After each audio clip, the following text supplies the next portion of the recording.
spinning nodes, those peers, they will start to interact with the other peers. They're all spinning. And for every transaction that is proposed on the blockchain, the different peers will need to achieve consensus, like, yes, this transaction is a valid transaction. And through a cryptographic algorithm that is called PBFT, Practical Byzantine Fault Tolerance Protocol, they come to consensus. Indeed, this transaction between Bank A and Bank B is a valid transaction. It's encrypted with a transaction certificate, so nobody else would be able to see and to look into that transaction unless you have the authority to do that. But still, it is a confirmation that the transaction has taken place. To make it a little bit more complicated for you, these peers can be validating peers, endorsing peers, and just operating peers. So they can have different functions and roles. Why is this important? Because when you go for one transaction every 15 minutes, peers can keep running. They can easily process the transaction, no problem. But when we are talking about RegTech and FinTech and a high volume of transactions, those peers need to be very, very powerful. That's why companies like IBM are so interested in this technology.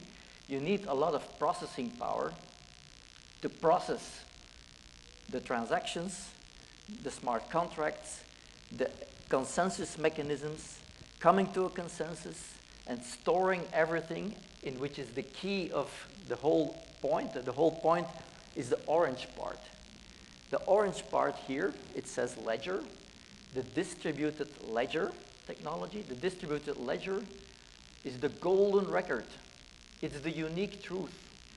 So all the peers that are spinning and all the participants, they can look in the ledger and they see the unique truth. And that unique truth is constantly being updated. And any individual transaction that takes place in the history is recorded. So no way to change a transaction, no way to change history. If you keep track in the blockchain of the history, like this has taken place in this country at that date, impossible for any party or organization to change the course of the history. It's history. It is becoming a fact encrypted in the ledger, the distributed ledger. Now, the distributed ledger can have a whole variety of applications. For instance, the easiest one is when you have a central bank and you have 4 or 5 commercial banks exchanging money, settling money during the day or at the end of the day. The ledger can be the actual accounts that the banks have with the central bank. And the transactions that go around between, on the one hand, central bank and bank A, B, C, and in between themselves, can be, for instance, an emulation or a simulation of an RTGS, target 2, if you remember. But given the fact that the very second that you do the transaction, not really seconds, it's a little bit more complicated, you create immediately the new balances on this ledger. So this is a mechanism through which you can do instant settlement. So not only the messaging, like I send you a message, I will pay you money, and you wait for 3 days and you see the money on your account. The distributed ledger technology is a methodology and a mechanism by which you can do instant clearing, instant settlement. For instance, as an example. Another example could be that an individual is posting identity data about himself on the blockchain, identity application. It says, I have an ID card, I have my fingerprints, I have my iris scan, I have my driver's license, I have what have you. He can put a number of data on the blockchain, this type of blockchain. Whereas a register office, for instance, will have the authority to verify those data. So they will get a pop-up on their peer that says, Mr. XYZ has uploaded new data about himself. And we, as a controlling organization, we have the opportunity to look into what Mr. XYZ has uploaded, and given that we have access to the identity card information, we can say, yes, indeed, we confirm that this person was actually born on September 7, 1961. His name is XYZ, and this is a valid identity on the blockchain. Where this person can say, my medical records on the blockchain, I will put them there, but I will only make them visible to my medical doctor. So the medical doctor hospital as a peer can have access to this blockchain and can retrieve the information about Mr. XYZ, his birthday and his blood, blood analysis and so on and so forth. But the hospital will never see that Mr. XYZ, as part of his identity, is also a gamer in the middle of the night. And he's taken on another identity on the on the internet, through which at night he's gaming, and during the day he goes to his doctor. But there's no exchange of information that the doctor should not know, or that the gamers or the gaming community should not know. So the peers that are spinning through Node.js applications, they get information on what is changing on the fly on the blockchain, and they can act upon that. And this is done typically through, to make it a little bit more complicated for you, to chain code. So on this blockchain, we will not only exchange value or assets or diamonds or chairs or computers, but we can also implement smart contracts on the blockchain. Now, what is a smart contract? There's a game between Madrid and Celtic, and we make a bet that when Madrid wins, you owe me $20. When Celtic wins, I owe you $20. We agree on that. Now, we put this agreement, which is a verbal agreement, which is a contract between ourselves, we put it in smart contract code on the blockchain. So those peers, they know about that. And at one point in history, the game between Madrid and Celtic is played, and through an oracle means an external trigger that comes into the blockchain starts to know, yes, indeed, Madrid has won. Given this historical fact on the blockchain, and everything is historically traceable and trackable and so on and so forth, the blockchain decides to execute the contract automatically. We had this agreement, it was on the blockchain, there was consensus with all the spinning nodes, they were agreeing to this agreement that we had, and it comes to an automatic execution of a legally enforceable contract, including the automatic payment from his account to my account. So I take out my mobile phone and I see, bloop, the blockchain has detected Madrid has won, and I'm $20 more rich than I was a few milliseconds ago. The automatic execution of legally enforceable contracts on a blockchain or a distributed ledger. So all this is just the beginning of what will be possible. If you're in the insurance industry, we make contracts all the time. For what are you exactly insured? And then at one moment in time, like a football game being played, there's an accident. The accident triggers execution on the blockchain of pre-agreed contracts. For instance, to pay out like an indemnification, or to give a signal to the broker who should interfere, or to tell to the garage that your car needs repair because of an accident. So it all goes automatic, and it's all by legally enforceable contracts. Impossible on the blockchain for anybody to say, it never happened. He would not be able to tell ever that he did not make that contract. Not at all. Why? Because it was agreed by consensus in the whole community. The whole business network confirmed that this was a valid contract that was concluded at one point in time, and that, given the conditions are met, will automatically be executed. So from this perspective, you can start dreaming for whatever is in your specific industry or enterprise or company or organization, how you can start to exploit the advantages of this. Now, to make it a little bit more complicated, this is evolving technology. So what I was just saying is a strong simplification. The actual technological implementation of this is slightly more complicated than just this explanation. To give you a little bit of background, so this is myself. I founded, together with Ukrainian colleague Hanna Zubko, Intellect Technologies a number of years ago.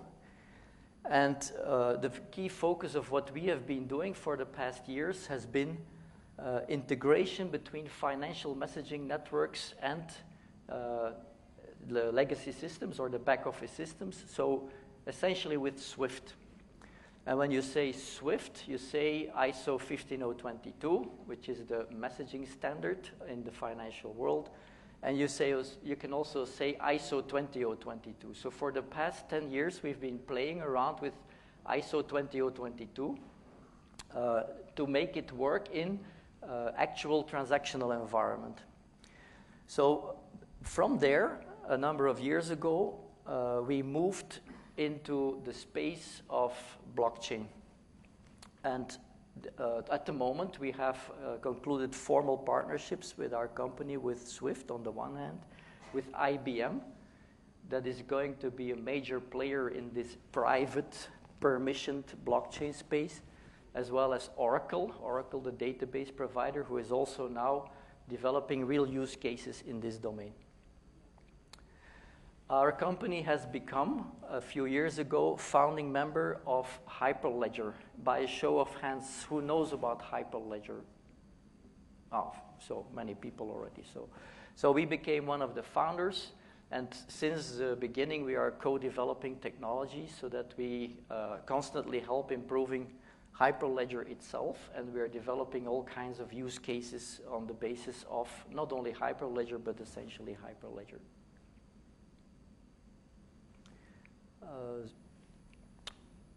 Does this work? Yes, it does. So in the meantime, we've been doing projects around the globe, except Australia. We have not been active in Australia. We grew out of nothing, a two-person company, to international presence with interesting activity in New York, because a lot of what is going on in the blockchain space today is happening in New York. Because you have the big financial players there, JP Morgan, DTCC, Bank of America, Citibank, and they're all investing in this. In Spain specifically, we know that BBVA, for instance, Santander, very active in this space. So we're headquartered in Brussels. We have our own development center in Kiev, Ukraine, where high-level engineers are constantly developing new code on these blockchain, on these spinning nodes. That we have also started 2 years ago a blockchain research and development entity in Lisbon. So we're now growing a team in Lisbon, Portugal. Very recently, we started cooperation with the University of Coimbra, where bright students are also going to get trained by ourselves in blockchain technology. We take them on board as employees, and we are immediately starting to develop solutions for all the names that I've just mentioned already. We have a small office that was shaken recently, last week, because of the earthquake in Mexico City, but our people are okay, so that was fine. Starting activity in Frankfurt and occasionally also in Holland. This is just to give some background from where we come. With everything we did so far, as I suggested before, ISO 20022 is very important for us. So we were one of the first presenters on ISO 20022 a number of years ago at SIBOS, Swift conference. And from there we also got some knowledge about FIX, EDI, and so on and so forth, with a variety of protocols that you may not be able to read from behind, but they're just there on a variety of networks. Target 2, SARI network in Saudi Arabia, KCD network Kuwait, ABIX as a protocol, blockchain, of course, Swift, Fedwire, with a variety of applications. Because blockchain initially, well, the two of us, we can start a blockchain on each of our laptop computers, and that's a valid solution, and it will work. But if you want to make it industrial and you want to go really to enterprise solutions with a high volume of transactions, you really need the power, the resilience, the scalability for having those high volumes of transactions, and we call that the enterprise-ready blockchains. So again, the picture before that I was drawing, which takes us away from the public permissionless Bitcoin-like blockchain thing, we totally move to the other side, is the industrial, hard-working peers that run thousands of transactions in financial space. So that's where we focus.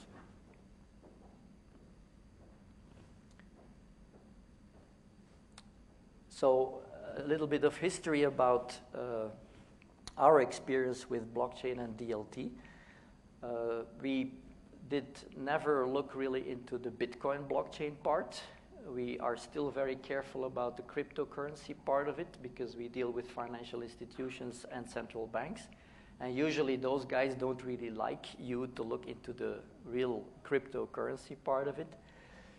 We did have a good experience with Ripple. Ripple, known? Yeah, most of the people know about Ripple. So we became the first global integrator for Ripple into banking systems. We did very interesting projects in that respect. But we shifted a little bit away from Ripple for good reasons, but still very good technology. That brought us into the space of Ethereum, so which was this, permissionless public. We were in the actual meeting where Vitalik Buterin announced for the first time Ethereum, and the concept, and then we were now and still are today working with Joe Lubin, who created Consensus as a services company who is developing on Ethereum blockchain. And we will also make the link with 2017 Quorum. So JP Morgan went its own way with Ethereum, and they built on top of that their enterprise version, which is called Quorum. So to observe, I think, is what is written there. So Ripple is becoming a very, very strong partner in this. Ethereum will stay for a number of applications where it's okay to have the permissionless network where you pay ethers in order to do the transactions. With Ripple, you pay XRPs when you do the transactions, probably known to you. And XRPs are also going up in value. And then the story brought us to Hyperledger, where we are at this end of the spectrum, which is the permissioned, the private permissioned. And the other symbol there is chain.com. There's also another player that you should keep an eye on. It's BigChainDB, maybe also known to you.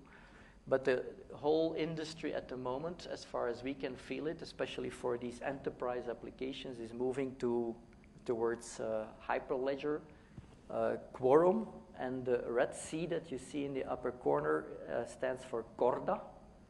And Corda is a consortium with a number of banks, and they have created our tree consortium, and they are creating a totally new DLT, which puts a big emphasis on their implementation of smart contracts, so legally enforceable contracts between banks with a unique ledger, which is like the distributed ledger, their distributed ledger, which is now being, I think this week or next week for the first time, it's going into production. And there will be an enterprise version of Corda by January 1st. So this is evolving, this is moving. And I think for the purposes of this conversation, which is forward-looking to the future, what is there today and where are we going to? I think we should strongly suggest to look into Hyperledger in this private space, Corda, and potentially Quorum, because those are really taking off, and those are really being implemented today in real-life projects. In terms of the timeline for ourselves, we did initial research in 2014, then Ethereum, then 2016 was Hyperledger, We were the proud winners of ABN AMRO Hackathon on Hyperledger, and now Corda Quorum, and the most part of our development goes on Hyperledger at the moment. In terms of blockchain approach, so I was describing earlier in this graph with the peers, the architecture, and this is the basic architecture. This is when you start a blockchain project, what you deploy. You deploy peers and you make the peers run, and you deploy chain code on the peers, and the chain code is part of the business logic that you want to put in there. So this is how it goes. And then the chain code can be whatever. In terms of the blockchain itself, the infrastructure layer, you can deploy it in the cloud, Amazon Web Service, IBM, Bluemix, whatever, or you can do it on your own instances. And I'm very curious to learn what you're going to do in Spain with your blockchain, how it's going to be implemented. And we would make a strong suggestion to look into Hyperledger. You put a number of peers, you deploy the chain code, and you get it running. Interesting is that IBM is very much pushing that technology for the time being. IBM already being in all central banks in the world, all the banks in the world, all the institutions, so it helps the process for adoption. And this being said, this is the basic architecture. We are actively working, and I will go in more detail into some of those on a number of topics. On the upper left, there is invoice discounting, supply chain finance, which is the concept that different people that do a transaction in trade finance, which is yes or no financed by a bank, you can have those banks look into the blockchain and monitor the process, what is happening between the supplier and the buyer, so that they can themselves reduce their risks, as an example. So that's supply chain finance application. Provenance tracking means the food that we have just eaten this noon, we can track and trace where this food is coming from, how it has been processed, what specific ingredients have been put in, at what temperature the fish that I was eating has been kept for the last few hours or days or whatever. So this is provenance tracking. A typical application would be when you have Adidas shoes, whether yes or no there has been child labor involved or not. So you can track and trace where exactly the components come from any asset that you have in your hands. Another application that you probably know is Everledger. It's been built on Hyperledger also. From the second that you take out the diamond from the mine, you will identify it. So each diamond has a unique signature, and the unique signature of the diamond goes on the Hyperledger blockchain. Whenever that diamond shows up in Israel or in Russia or in wherever, it can uniquely be identified as this diamond that was originated in that mine at that specific moment in time. So again, the blockchain tracks and traces the history, and you cannot change the transactions. The one on the upper right corner, if you talk to ECB or central banks, and I don't know whether central bank is here in the room, or at least ex-central bankers are in the room. So on the basis of Swift messaging, you can actually transact money exchanges between central banks and banks on a private blockchain. You can even take the next step, is that as a central bank, you can issue the digital currency, like digital euros, on the ledger. And you can distribute the digital euro on the ledger to the different banks. Now, in the jargon of Swift, these transactions, they would go as MT202 messages, and the equivalent in ISO 20022. So these standards, they can be translated into real transactions on Hyperledger blockchain, and then we look into all the pluses and the minuses of the blockchain, which have to be highly secure, protected, invisible to the different parties, made visible when it's necessary to make them visible, for instance, for legal reasons, audit reasons. So the whole thing that we described in the beginning. So blockchain for central banks. Identity management, I already referred to this situation where me as a person, I can put my identity on the blockchain and protect it. So I can say, I don't want this gentleman to see my identity data, so he will only see something that he would never be able to decrypt if he doesn't have my authorization to decrypt my data. I can enrich those data. For instance, the register office this morning, they can make a proposal for me. I'm not a Spanish citizen, but suppose I was a Spanish citizen, they can make me a proposal like, are these your data? And do you want to enrich those data? For instance, with making public your family situation, marital status, divorce, no divorce. It's your choice whether you make your identity data public, or not public, I mean you put them on the blockchain or not, and they will not be public. That's the whole thing. They will only be visible to those parties that you give the authorization to use those data. For instance, blood analysis, you would not want the whole world to see the analysis of your blood. You would only disclose those data to the medical doctor who needs it. When you urgently need blood, you will be very happy to disclose your group, for instance. So that's about identity management. And it also links into the KYC, know your customer. Whenever a person walks into a branch, he needs to be identified, a branch of a bank or whatever. He needs to be identified. So you can also validate as a branch person whether this person indeed is the person who says who he is. And these data, they can then be used and shared within the bank globally. So if a Santander client is coming to a counter in Singapore, it can immediately be made clear to the persons in Singapore that this is a valid client of the bank in Spain. So know your customer. And through the mechanism of those running peers, this person in Singapore is 100% sure that this is the correct and right information. So it's not data that he provides. It's not a fake identity, impossible, because all those peers have agreed in consensus about the real identity of this person. Then the one in the middle on the lower part, it says document management and authentication. Notary services, you have a notary, you have a labor contract. You cannot tamper with your labor contract. It will be hashed and stored.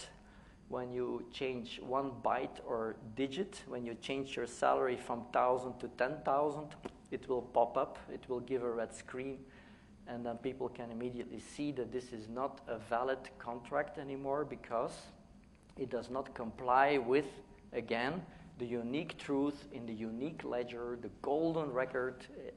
As soon as there is a mismatch, the person who is looking at it will be notified, like this is something which looks like fraud, so we cannot accept this, and potentially take legal action.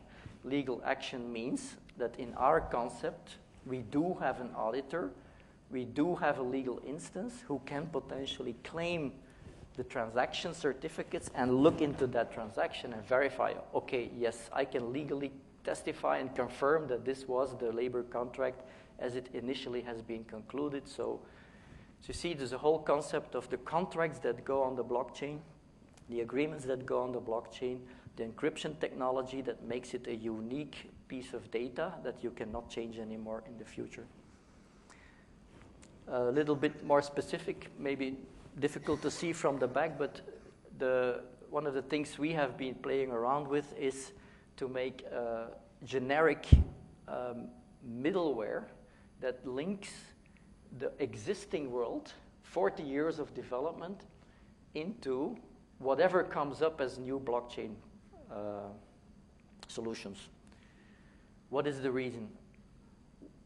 We go in whatever organization, we never say we're going to disrupt. No, we're going to improve what is there when it makes sense. So blockchain beyond the hype. Like this morning also you could feel it's hype, hype, hype, hype, hype. Forget about the hype. Blockchain is just a new technology by which you can do transactions and the recording of transactions in a far better, more efficient way. And for some cases it makes sense, and for other cases it does not make sense. You can stay with your centralized system, as was suggested by the lady this morning. Valid point.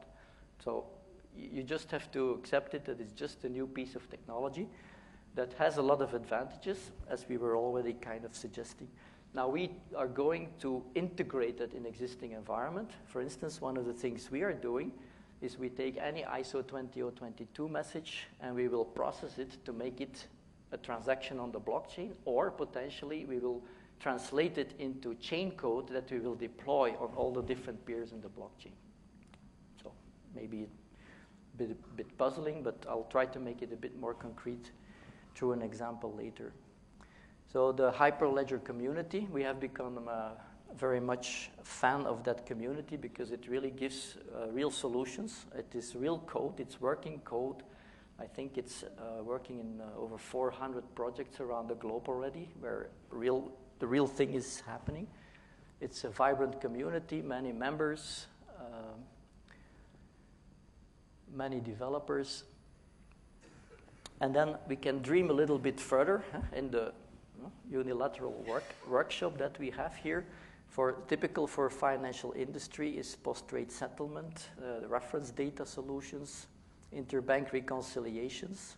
I'll come back to that one.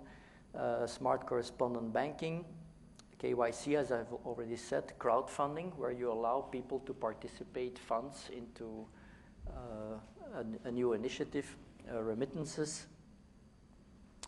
And as we said, enterprise blockchain uses, such as the diamonds case, tracking of the authenticity of documents. For instance, a case that is now being developed is that you will be shown as a user what you are actually insured for. So when you underwrite an insurance contract, usually you did it 10, 15 years ago. For instance, the property of your house at the time. And you never ever look into that anymore, and you just make the payment. And then when you have some damage or some situation, most of the people don't actually know anymore what they signed up for. So through blockchain, it can be made visible, like, okay, you're insured for 500 euros furniture in your house. Are you still okay with that? Or has it increased to at least 10,000? So do you have the correct insurance? It goes on the blockchain. Blockchain for audit, and I think this is relevant for this audience. Blockchain for identity, I think very relevant. Identity was mentioned several times already, I think by yourself this morning. So these solutions have now been developed, identity, and based on that KYC, based on that digital signatures of documents, and this integrated in one single approach where all the peers or the participants can make use of that technology. Reputation management, as you have on Airbnb, when you have left your Airbnb room and you didn't leave it totally clean, you get a minus on your reputation, and this follows you for the rest of ages. So you can implement reputation management on the blockchain. So you once did something wrong, very difficult to get rid of it on the internet, and on blockchain even more difficult. Internet of Things, it was also mentioned a few times on certain slides this morning. The link into any device that can be connected, or any diamond that is on somebody's finger can also be tracked and traced in the blockchain. And then the next step in the vision that we have about it, and this is a session about the future. Well, the future today is enterprise-ready blockchains and implementations, and the future is that we will analyze those data with big data, and that we will then go into artificial intelligence solutions to bring additional services on top of the analysis that we will make out of the data that go on the blockchain. So that's the vision for the next 24 months. So this is this, and before you fall, public sector maybe very quickly is the identity part that can also go up to the level of the smartphone, that you can authorize which data can be looked into by which type of organization. For instance, you do not need, in the United States, when you look like 2021, you have to show your ID card in order to get a drink. If you do not want to show your ID card, through blockchain application, the person can verify, like, okay, it has been verified that this person is above 21 years old, but I do not need to see all his other data. So if people are sensitive about their privacy, rather opposite than if you put everything in public, it's opposite. You can really close what individuals around the globe can know and see about you, and moreover, you can track and trace who used what information about you. So it becomes even better for you as an individual in terms of privacy. Land registry, e-registry, but I want to quickly go to something else, if you allow me.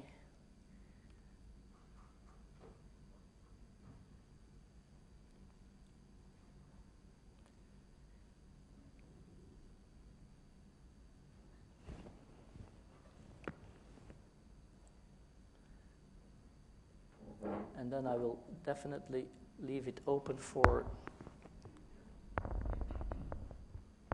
It's a very long presentation, very difficult to find. Is it difficult to follow? No, to find out what you're looking for. Ah, okay, okay. Yes, I prepared a number of things.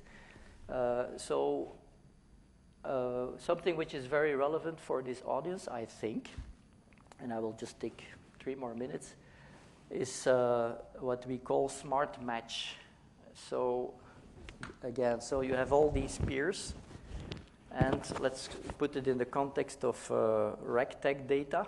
So you have to provide data to different organizations, and you have the banks, you have authorities, and authorities need to be provided data. So we are actually going to do automatic reconciliation of whatever data that you want to reconcile. What does it mean? So this was an application that we developed jointly with a telecom company, Telindus in Luxembourg. And the problem is that if you need to reconcile something, a lot of parties have their say in the reconciliation. It could be 1 to 10, 20, 30 parties that have to agree, like this is indeed the data that we are working on. Remember that I said that we are working on this integration layer. So each of those peers has access to their version of the truth out of their systems. So we throw all that on the Hyperledger blockchain, and the chain and the chain code will reconcile. So this data element, is this data element the same in the different institutions that are looking at the same data? So for 80% of the cases, there will be consensus. Remember, we create consensus between the peers. There is no divergence. For a number of cases, it's going to be like, okay, 4 agree and 1 disagrees. Forks. Excuse me? The forks. Exactly. And then it is very obvious that the number 4 or the 5th has made an error in his system, so there will be an automatic correction of the data element in the database of that 5th party, so that, again, the 5 parties are in sync.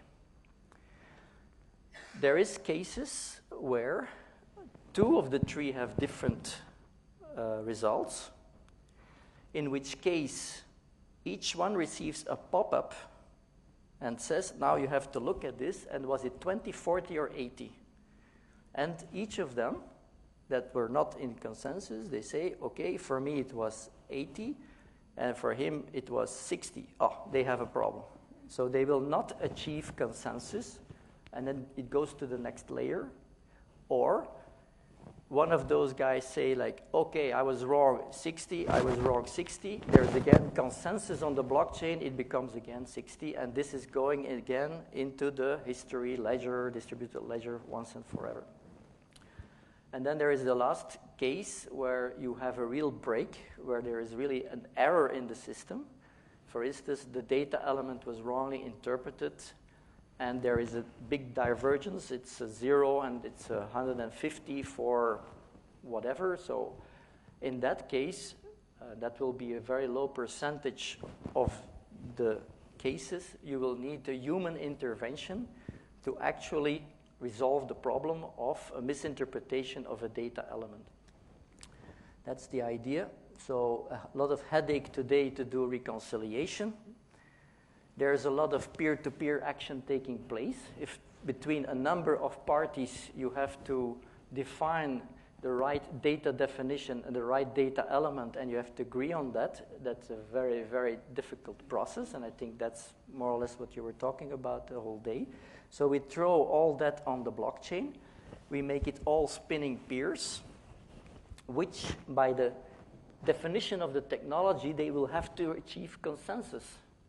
So if you have a difficult topic where different banks need to do some type of reporting towards authorities and you're arguing on what should it be, the blockchain by definition gives you a platform through which you can resolve those type of problems.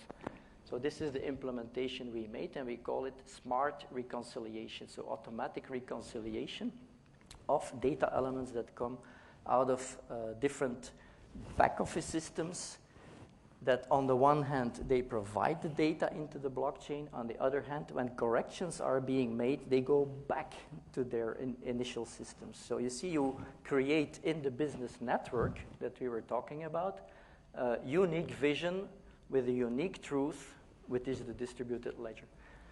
In that case, when you've done that job and an authority needs to draw out of that regulatory reporting, you have the source of unique truth, out of which the blockchain itself, with chain code that we can write, draws the data that the government needs at their request in a pull model, not a push model, in a pull model. Potentially a push model, but that depends on how you define the architecture. So the whole idea of smart reconciliation is to have the unique truth, the agreement on the data elements within a certain community of people. They all would have to have a peer spinning. That's probably the project that you're going to do here in Spain. And on those peers, you define the chain code or the code that will do these transactions and automatically correct the data and do the reconciliation of those data. The part of the reporting is about looking into the unique truth, the unique ledger, and getting out of there what you actually need as data. So that's an example of something really very practical, how to create consensus, how to use blockchain, how to use the unique truth, and how to exploit the distributed ledger technology for the benefit of a business community. So maybe you want to say something, or open for comments, or open for suggestions. Okay, thank you very much, Dirk. And this is workshop track 2. Yes. And we are glad to share with you your experiences, which are very interesting and may help us a lot in the construction of the permission, the semi-public blockchain that is going to be produced within the next 2 or 3 months. But there are some particularities of such blockchain that I would like to comment with you. Yes, please. The first is that we are going to work on a Ethereum quorum basis, and technicians of the blockchains were not very sure that would be the most efficient manner to work on architecture of the infrastructure, mainly because there might be not many alternatives to produce more efficient consensus rules. Secondly, we were not sure how to develop some of the policies, because there was a document in the constitution of the association who generates the federation of nodes. We didn't know exactly what would be the best way to construct the policies of operative and technique proceedings and procedures too, because the other documents stated were very clear. We had legal proceedings, we had a communication policy, we have a conflict of interest policies, but political operative technique document was not clearly stated. And one of the reasons was outlined by yourself, because when you have spoken to us about the best way to produce consensus. Mm-hmm. Because obviously in public blockchains there is no point about it, but in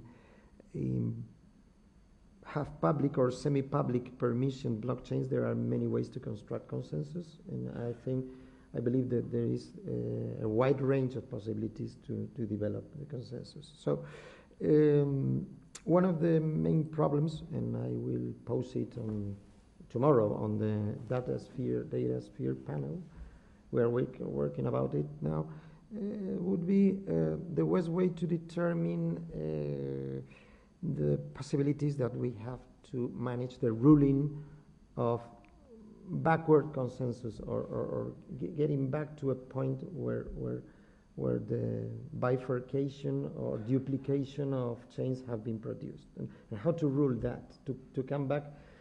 I'm speaking about permission consensus, and the construction of that depends on much, I think, on ruling.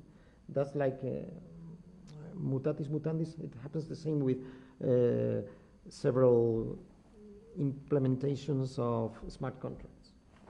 Then we are not very sure how to rule that, because the prongs of the forks can be backwarded, and there are several ways to construct regressions and to go backwards, and that's, I think, it's an interest point for us. Maybe you should help us to develop, to make some developments, because we have to combine the legal possibilities and technological possibilities for ruling. Under the principle with private law specialists, we call autonomy of the will. There are many options to construct the ruling, but we are not sure if that is technologically possible. And we are working together, the legal committee and the technology committees, to make an ensemble. Yes, for us it's very easy. We are technologists, so whatever legally speaking people come up with, we try to accommodate. Because actually we don't have legal limitations today. Maybe public administrations will have to validate it, because in our blockchain group we have representatives of ONGs, as I said before this morning, but we also have representatives of public institutions like Bolsas y Mercados de España. Comisión Nacional de Mercado de Valores means our SEC, which is or equivalent. We are supervised lastly by ESMA, so regulators are well aware of this experiment, yes. Which I think there is still no parallel in Europe. And we have registrars, and we have also the notaries, the public notaries. And the way to formulate consensus is complicated. But Michal. I would actually have a question to you on these consensus protocols. What's your take, what's your view on the diversity of the consensus protocols? We've got, we originated proof of work, and that's fairly clear. Now it seems that Ethereum is considering moving partially to this proof of stake. Then we have those different variations and so on. It seems to me that some of them are very elegant in the design of the consensus protocol, whereas some are touching like this new way of proof of stake with some deposits that Ethereum is considering. It's becoming very, very complicated. What's your view on this diversity? Well, that's fantastic. So it's really great. And specifically where we got very much interested in, which is Hyperledger, from the very beginning in the architecture, the consensus mechanism has been made modular, which means that if by accident I meet a central bank, and central bank says, oh, we're not so happy with this consensus algorithm, that by definition, because it's pluggable, you can take one mechanism out and you can plug another one in. As you also may know, Hyperledger is not like IBM Fabric alone, or Hyperledger Fabric. It's a different variety of protocols, of blockchains. And you see now a kind of a integration between, indeed, different consensus algorithms that go into different types of blockchains. So for me, the answer to your question is the fact that the consensus mechanism is pluggable is making it great. Why, again, on top of that, if ever companies want to make big money out of blockchain implementations, the money will not come from public open source protocols. So a specific business network may say, okay, we appreciate PBFT, practical Byzantine fault tolerance, but we would not use that for our application. We would use something very proprietary that maybe at this university, I don't know, but other universities, they are now developing new consensus algorithms, which potentially we then pull out the PBFT and we put in whatever, for instance, your university comes because up the with. possibility of removing blocks by consensus. No. I'm talking about the way you implement a business network with, for instance, I'm always talking about the banks because they're the most difficult ones and the most keen on the security of their transactions. And typically they would require like a different type of consensus mechanism be plugged in. And well, you should hear and listen. Universities and big research organizations are now developing new consensus mechanisms.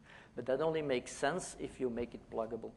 To your point of creating a network, what we're now looking into is when you add peers into the network. So how do they work with the history of what was already there? So those type of problems need to be looked into. The fact that you have sometimes the one-to-one encryption that you need to implement on top of the implementation of channels within your blockchain. So that's also an area of further, deeper research where the brightest students, sorry, the students aren't here anymore, but the brightest guys, they will be working on those type of things to where it is today to make that evolve further. That's how I feel about it. But it's very, very, very interesting topic. It's also very complicated. It's complex mathematics, and not Mr. Anybody can just understand what's happening there.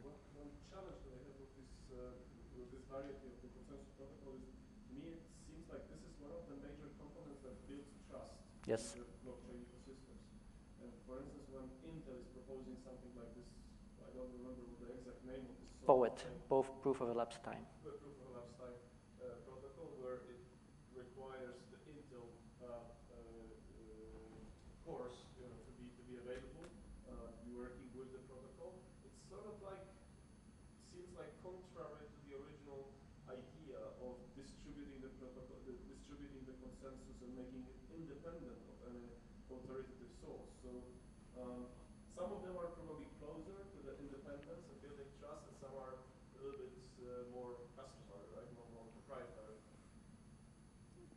Yeah, I can only confirm what you say. And it's again, on the one hand, you have everything is open source and we're all big friends and we're all contributing. But then a few days later, companies make money with that. And they make money not by having the general open source thing, but to make things specific for this business network, which will bring your network up to a higher standard than anybody else's network. What we're trying to do within that sense is a segmentation of nodes, validating nodes, and endorsing nodes, validating nodes. Different types of nodes with different degrees of authorization and functions, depending on the finalities that they are chasing. But So you're building it on Quorum, yeah, right? we have the technology based on Quorum, and what we first thing we're going to try to do is create an infrastructure for digital identity based upon the sovereign model. Sovereign model, and afterwards, we're going to work in blockchain notary. For them they will have their own nodes to work properly to simplify their inner processes. And a third step would be working for the open access notary to make public transactions and the tokenization of notary assets in terms of converting the notary documentation into tokens and so on, to permit automatic transactions in the notary with public guarantees and legal proceedings fully complied and covered. That's three steps. Very exciting. The previous step is 90% infrastructure architecture and 10% further applications of all IBEX 35 enterprises that are going to come in with their own validating nodes. And in parallel, research centers and institutes like us, like universities, with these aims on designing autonomous smart contracts, but operating with experimental character, with no third-party responsibility or liability. Yet. Okay. Well, you should go very fast in the direction. So.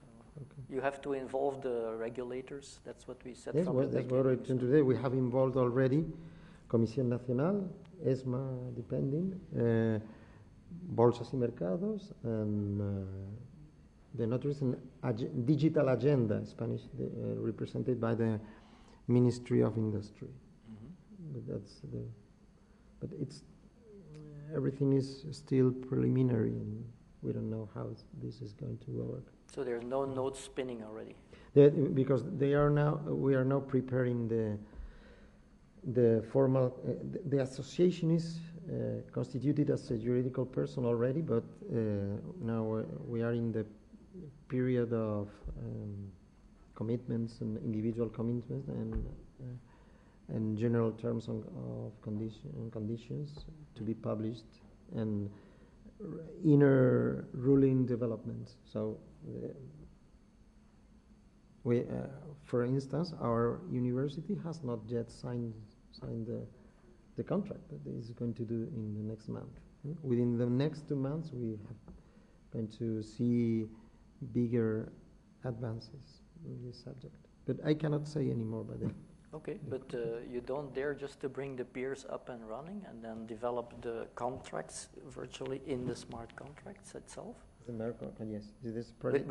Without before going through all the contract stuff, you just get the peers up and you start to develop the smart contract. You have the experimental nodes, yes. That's right. So that would save you a lot of time, I think. Yes. Step by step. Yeah, but fast.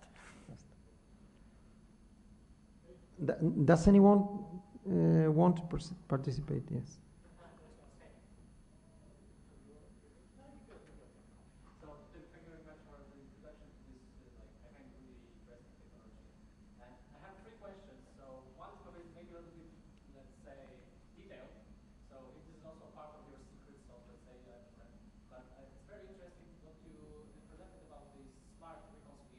Yes.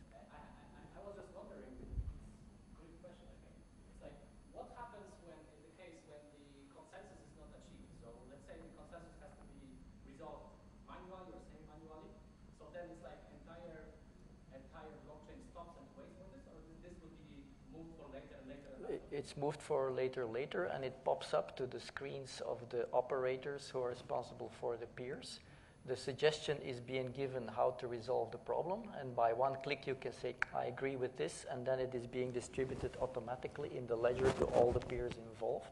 And if this cannot be done automatically, then it pops up further, and then you have a human intervention where you have to discuss, like, okay, this is a really... The reconciliation takes longer, the blockchain Absolutely.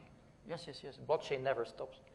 But in terms of, if you permit me, in terms of regulation, one of the problems we got to solve is an efficient ruling to determine what happens in the meantime. Say during the suspension period of the market until the problem is internally resolved. What are the consequences of operating out of the agreed proceedings or agreed procedures? So there is. So.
Well, to the first one, the identity and the real identity. So my colleague, Hannah, she's currently in New York. She's working with the United Nations. Like any individual on the globe, it's called Identity 2020 project, ID 2020 project. Any individual on the globe that gets born, gets vaccination or gets, you take some physical characteristics and you store those that would not change in your lifetime, so that if people come to the border over life, in the course of their life and they've thrown away all their papers, potentially they can be identified through a whole global system of identifying people with physical characteristics on the chain. As it's done now today, it's the EID cards. And there, I think it's a very important role for the EID providers. It's called EID in Belgium. It's called different in different countries. But each government is issuing those cards, and they are certifying that this is indeed the right card. So for us, from our point of view, integration with those certification providers is strictly necessary to make this link between the digital identity and the real-world identity. And the third thing that I want to say is that today, for certain banking applications, some organizations have gotten approval at European level to use only the smartphone device for initial identification of a person by using camera, by using fingerprint, and a number of combined technologies to also uniquely identify the person. Now, this playing around with the consensus and the probability that you could potentially break that consensus, the answer I would give is what was discussed earlier. You have these pluggable consensus models. And of course, if you work with 3 peers, you can kind of influence 2 of the 3 and reach a majority consensus. But then typically other mechanisms would be put in the consensus box So that obviously this type of fraudulent or fake consensus would not take place. Now we know the case because when you do experimental setup, you are with 1, 2, 3 colleagues, you can play around with that and you can fool the system. Yes, you can do that. But you would need stronger consensus algorithms then. That would be my answer. Okay, there was another question. Yeah, thank you. I've got 3 short questions, and I think they're simple questions. The first was, are there any people in the space working, in the history of personal computers? We had database editors and turning into Microsoft Access and so on. We had which then made available systems to the masses. Is there anyone working on packaged versions of systems in the space at the moment for use outside of banks and large institutions with large leisure situations and requirements? And what do you mean, like a profession or? No, to provide packaged solutions for smaller users, so that you throw in the elements that are specialist to your situation or your circumstances. Yes. Relevant to the package. But I think this exists already. So Bluemix, for instance, you can launch your own Hyperledger or IBM blockchain within seconds by having a Bluemix. Bluemix is a cloud installation. It's all there. You just configure it and you get going. And they even do these meetups in the evening where total new people for the IT industry, they are put behind a computer, and in an hour they have their own blockchain implemented. In that sense, yes, I think Microsoft has similar solutions with their types of technology. So in the cloud versions is readily available. But usually also, and that's our experience, you can only do very limited functionality with that. And as soon as you want to do something bigger, you need, of course, the real thing. And it's all bespoke. Yes. Yeah. And then secondly, can you give a sense of the cost of actually running one of these systems and then also setting one up? And then again, because we're dealing with banks and larger institutions, no one talks money. But like, is it hundreds of thousands? No, tens of thousands per month. Yeah. Okay. So for one bank, for instance, if you have 10K euros per month, you can have a node up and running, and it keeps running, and you're participating in the network. So, and then maybe some storage on top, but that would be the order of magnitude that I would suggest. The third question that you partially answered, you may have already answered. But it relates to the issue of on the one hand, the automation of a smart contract correctly structured, and on the other hand, the realities of law and finance. I'm a securities professional for 20 years. I've run trade desks of banks for the same amount of time. So I've been on both ends. The point is, say I put together a structured product around aircraft fuselages.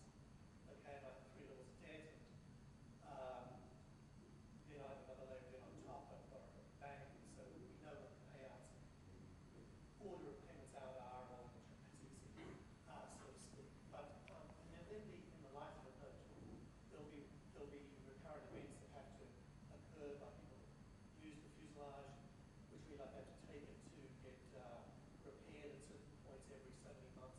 And if that doesn't happen, insurance kicks in. I mean, that's a typical, any securitized or complex node is going to have a whole series of different events that plug in. And that's where the smart contract does its magic.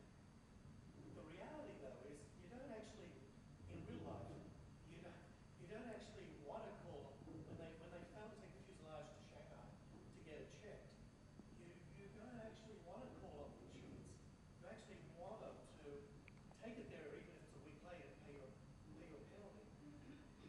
Is that like you mentioned to the gentleman over there, that you just put the system in abeyance while everyone does their thing and hassles around?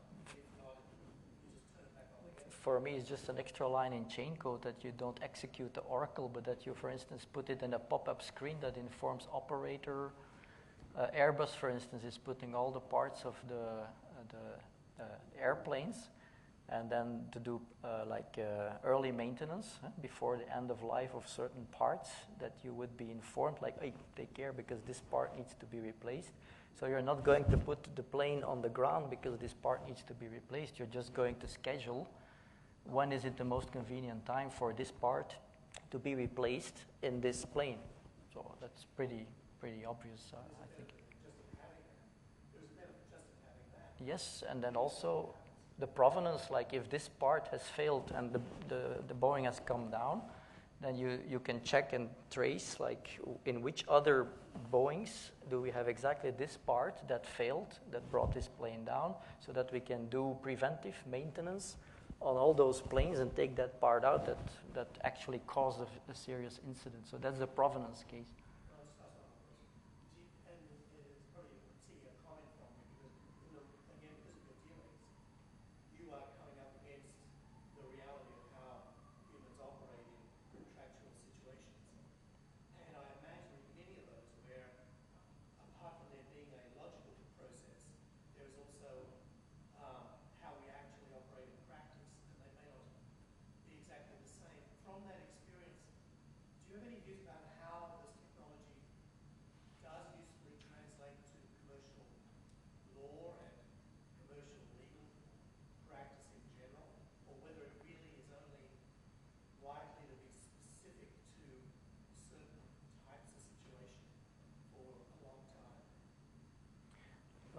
My view that for now it's always very specific stuff, and for the future I think we will see conversions in the contractual situations, in the sense that they will be made more digital friendly and less complicated with less exceptions here and there. So there will be conversion to more standardized way of operating. Like you have the credit card around the globe, it's kind of everywhere now. Whereas initially you could have card for this, card for that, card for something else. A similar way that will merge into one standard smart contract-ish thing, which will be executed and used on the blockchain. But the biggest problem so far is still to have really the digital version with equal legal impact as the paper version. So the paper version still prevails, and the day that a digital version will prevail, I think that will be a difficult one.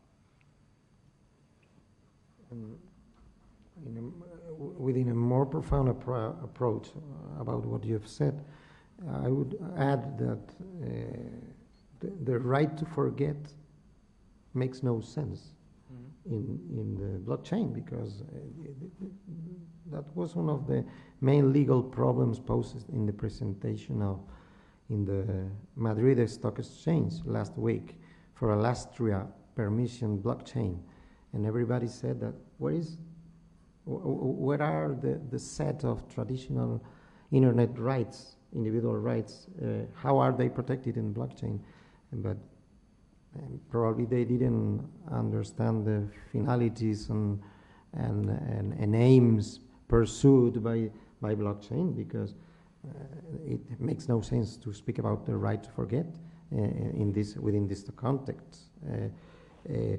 But no doubt that the implementation of execution processes and the elimination of intermediaries makes all sense for many industries.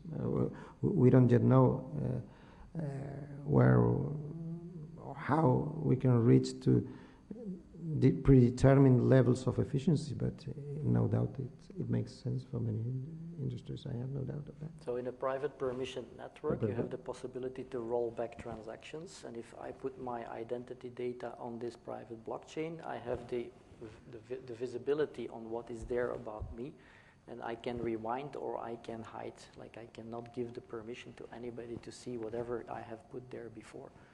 But it's worse on the internet itself. So once you put the photo on internet, it's gone forever. I think that's the worst part. In blockchain, since everything can be, at least if you do it decently, encrypted and double encrypted and so on and hashed, They protect it. I think the protection there is by definition a lot better than it is today on whatever That's internet clear. application. And I do believe that this identity, global identity, will take off. And the biggest thing has always been you have to give the permission to the individual to decide what is known about him or not. In autonomous sovereign identities, yes. And that is the thing that must be implemented technically, and then you have to have trust in crypto technology. So if they say that it will take another 150,000 years before it can be decrypted, maybe it's another 1,000, but for me that's okay. So I will not live that long. Okay. Thank you very much. I think we'll need to pause for The break. and we'll be back here in about 20 minutes or so. Okay? Dirk, thank you very much. No, thank you.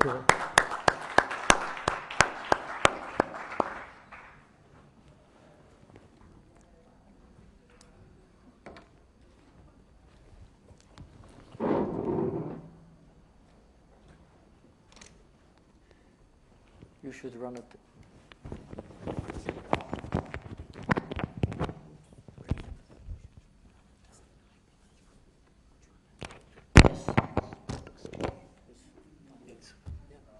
Daniel, I don't Yeah, know. we've seen each other this morning. Yeah, but it's two things. Well, first, I have another one which is personal, but this is more my project one.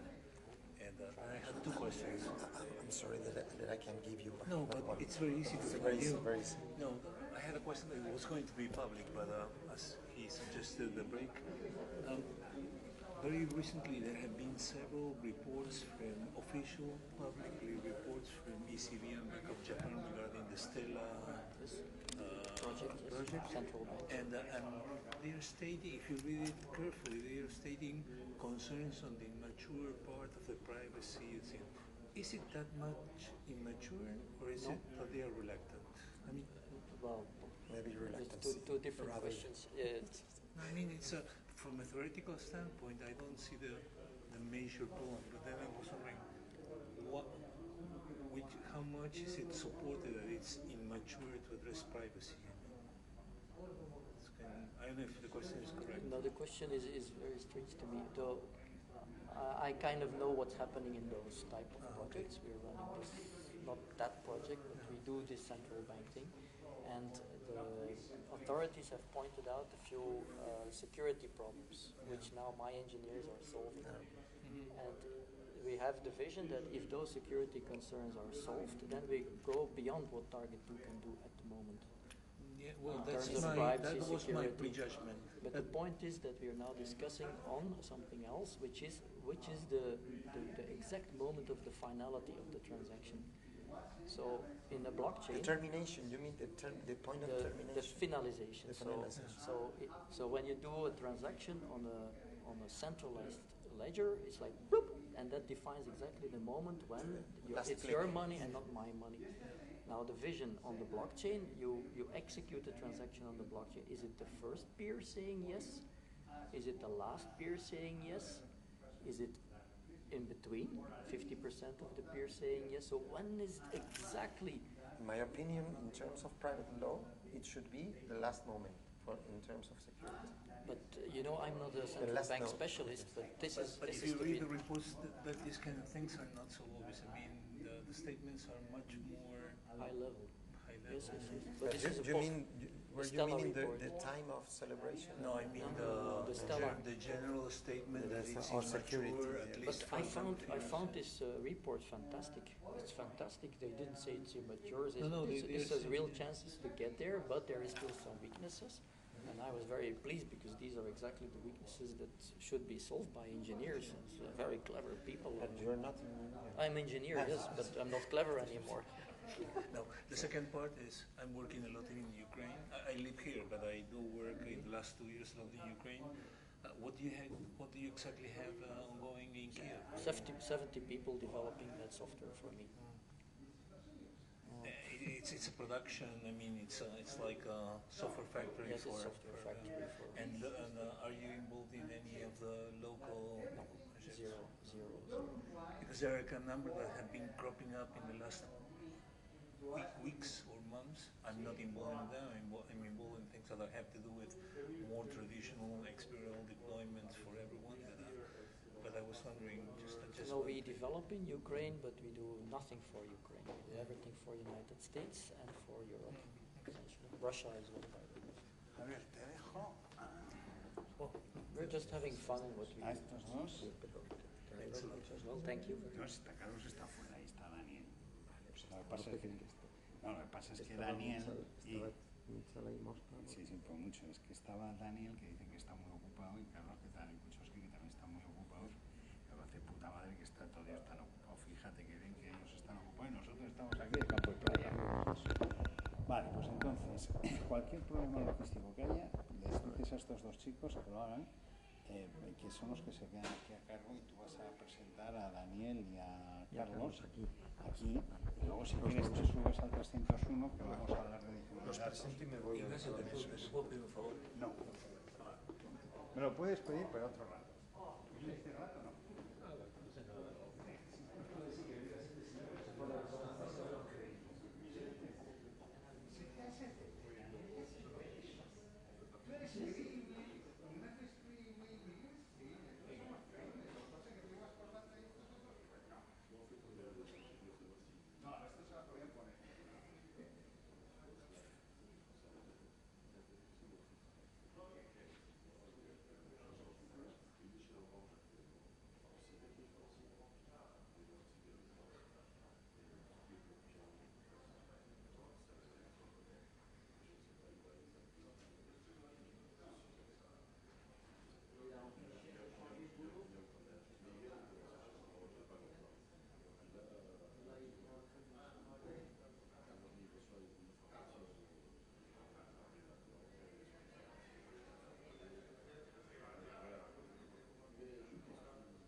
Eso.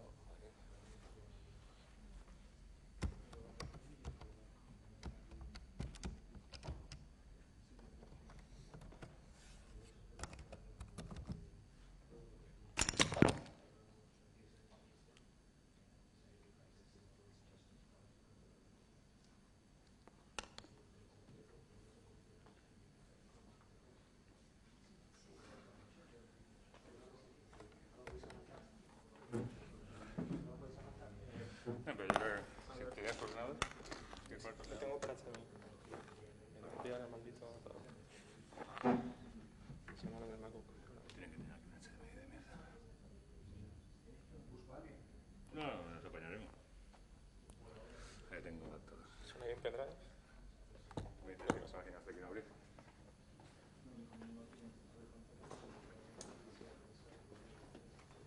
Podemos empezar ya, si queréis. ¿Podemos empezar o esperamos? ¿Sí? Creo que se acercan a todos. Sí. Hello all. Can we start? Well, let us first introduce ourselves. Well, good afternoon to everyone. I'm Daniel Diaz. Can you hear me properly? Because we don't have the mic or anything yet. Yes. Oh, okay. Cool. Well, I've been working for almost 5 years and a bit more, starting across the different ambits, first on the cryptocurrencies. Like most of us that started a while, we started with Bitcoin. It was the typical use case. Almost all of us, we started doing first like trading. We were focused more on the financial use cases, just as the cryptocurrency. And well, then I evolved more into creating different companies, mostly focused on technology. And the previous one, it was called Euros. It was focused on how to reuse cryptocurrencies to do macro payments with something such as beacons. These sort of small devices that work with Bluetooth. Our first proof of concept was about doing, just on a key station, we have something that we call a profile. It's like a season ticket. You can go so that means that you usually have to buy the in order to get into this key station. And what we used to do, it was just to allow people to just walk across the station, so we could recognize the identity of the person, and we could just set a payment. So you were able just to walk into the key station and just scheme, without no user experience, no onboarding process at all. The next company I founded was called, co-founded was Bit2Me. There's something here in the room that also works in Bit2Me. And also this company was mostly focused on how could we use a current ATM infrastructure in order to allow people to convert their Bitcoins into cash, and not even needing a bank account, which is something really, really interesting for immigrants, especially people from South America, that really want to send funds from abroad to Spain. The last company I founded, it was called Furai. It was just a consultancy focused on digital transformation through blockchain. So we were really into blockchain educational services and also a strategic consultancy. Well, I formerly work also leading the blockchain practice in Everest, and currently I move to direct the global practice of an American consultancy that is here in Spain for almost 3 years and a half, called UST Global. Well, Carlos? I'm Carlos Kuskowski. I'm a computer engineer, and I have different lives, and I work for BBVA in the last 10 years, leading different departments, leading mobile teams, big data, cloud teams, trying to also make disruption in financial ecosystem.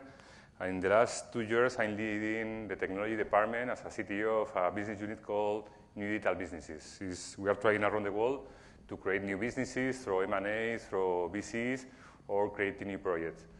Also, my team started the blockchain, the crypto lab, the blockchain and DLT team in BBVA 3 years and a half ago. And now we are founder members of Enterprise Alliance, R3, and also Hyperledger. And I have now Alastria, the Spanish blockchain.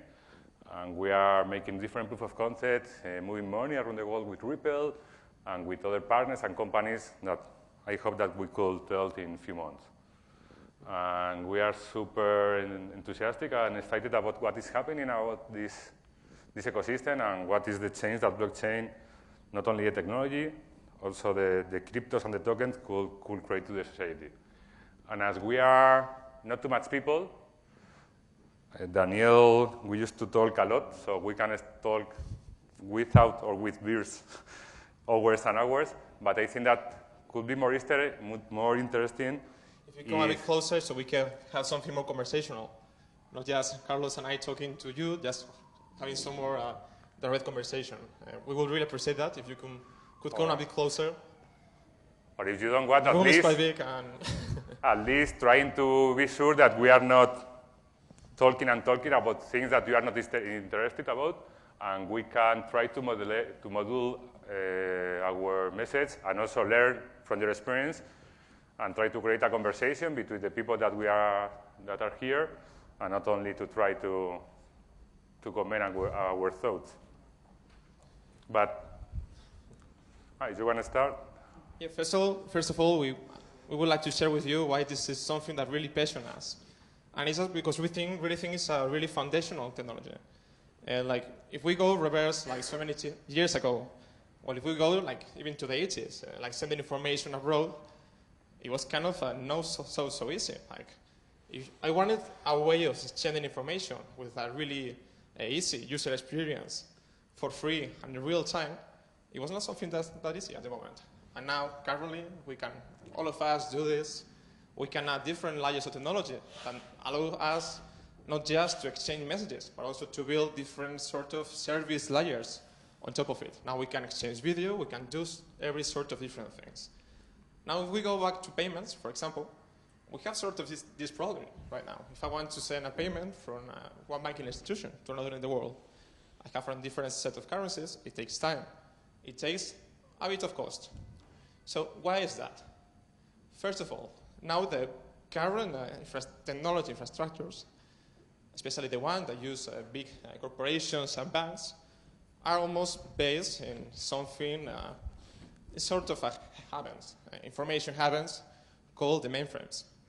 The mainframes is something that was invented in the late 50s just to secure in a really complicated way information that is really valuable. What is the problem with this? Okay, if we want banks and big companies to be interoperable, if we want banks and big companies, especially banks, because this is one of the most companies that invest more on this, they have really strong issues with this because their core infrastructure is designed to be secure because it is isolated. So what happens now? We have incoming regulations as the new Payment Service Directive that says that now, like, open your internal information of your customers for initiating payments is something mandatory. This is not something that is going to come far away. It's just starting in September. It has started and it's going to be implemented from February of next year. If we talk about GDPR, also the new regulation about personal data, it tells big companies that if I'm a customer of a big company and I want to cancel my account or go to another company, then I should be able to say, okay, now you have to give me all my information and you're not going to have it anymore. Or maybe I just want to do an onboarding and just from bank A, and now I want to go to bank B and not do all the onboarding process and give all my personal information. Maybe you just should be the one that does it. So that really impacts the way like big company works because they are not designed to be interoperable. They are not designed to work with really open ecosystems of innovation. They're just not. So going also backwards, there was a really big issue that was trying to be solved over more than the last 40 years, also by the brightest computational minds, which is the double spending. The double spending is one of the foundations of blockchain technology. And it's something as simple as in the physical world, maybe I have a wallet. So you can see this is mine. And now I give it to Carlos. Carlos, take care of it. So now you can say, hey, I don't have it anymore. Okay. So we can translate this into the normal system. If I'm bank A and I have my ledger, I know I have this. But bank B, Carlos, has no idea that if I have this or not. So we use intermediaries for that. For intermediary, also like building trust between different sorts of companies. And this is something that's really typical for the so-called Internet of Information. And now we are like going into something that is so-called Internet of Value. And it's now, Carlos and I, we're going to share the same ledger. And in this same ledger, he will know if now I have this, and now if he has it. Give me.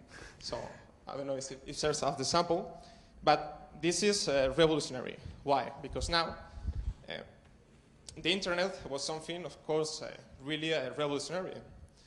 But it lack of a central thing, and it's that we need to establish trust in online environments. And this is something that was not easy to do at the moment. Also, as another example of double spending is, for example, imagine that that we want to, for example, I want to pay Carlos also with 500 euros. Now imagine that if I pay with this money, and now I make a copy of the money. So now he has 500 euros, and I have 500 euros. There is no economic system that could work on this. Imagine that I sell my house, and now I still keep it. There's no way. But for example, now the current internet, if I send a file over internet, like a PDF of a Word file, I always keep a copy. So I have to ensure that always when I transfer something, I lose the control of it. One of the first use cases that was tested with a really big scale, it was Bitcoin. In Bitcoin, you don't transfer an asset, like from a storage A to a storage B. You just tell a shared network, hey, I'm done it. I have this coin, which now is not mine, but it's him. And I just transfer the ownership, not the asset itself. So he's only the one that can unlock the access to it. But it's not like sending from point A to point B. Yeah. How many of you, to try to, as we said before, to try to be sure that we are trying to comment interesting things for you, how many of you know about blockchain? Okay. How many of you read the Bitcoin paper? Okay. And we were talking this morning with Danny to try to prepare the session. And I was proposing to Danny to put at the first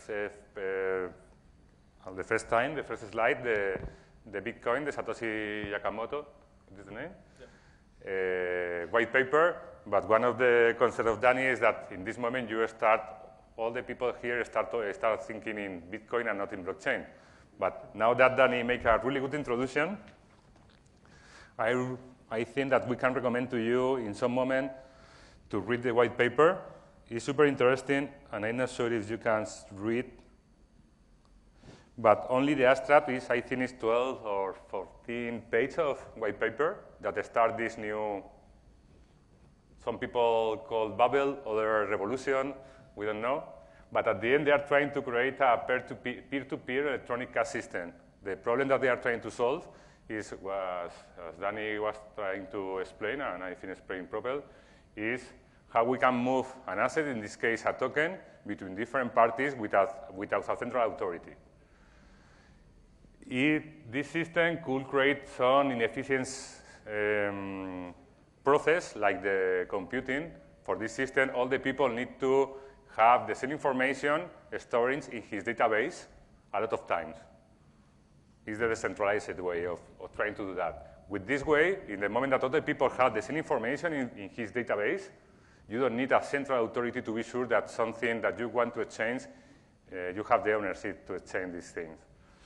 And some people start talking that Bitcoin is the first maybe killer application or the first mainstream application for this kind of new decentralized network.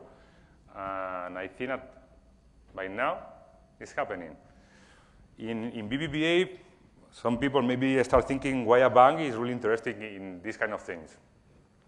And it's a good question, and we used to have this conversation internally for the last 3 years and a half or 4. And we try to explain, or we try to see in different ways. One is the technology. Some people call blockchain and other people call distributed ledger technologies. Distributed ledger technologies is something similar to the proposal of blockchain that Bitcoin created, or the authors of the people who started Bitcoin create.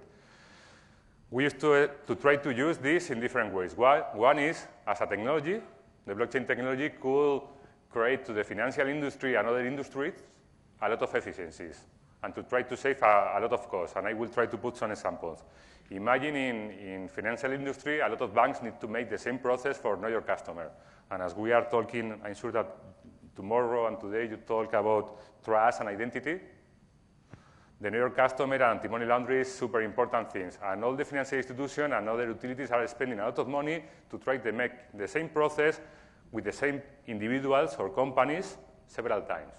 So a lot of banks and other industries around the world are trying to create a federated, not open blockchain to try to have the same procedures and to try to offer creating one time a process for know your customer for different individuals, SMBs, or corporations. So I think that one of the four big consultants in the world estimate that it could save to the industry in the next 3 years, I think, 60 billions, American billions. So it's huge. So as a technology, it's a super cool database for a system where you need to share memory with other people, and you don't want to create the same logic in different systems. You only want to share memory or information, and it's a good way to exchange value. The other way that the financial industry and other industries is looking to that is as an opportunity.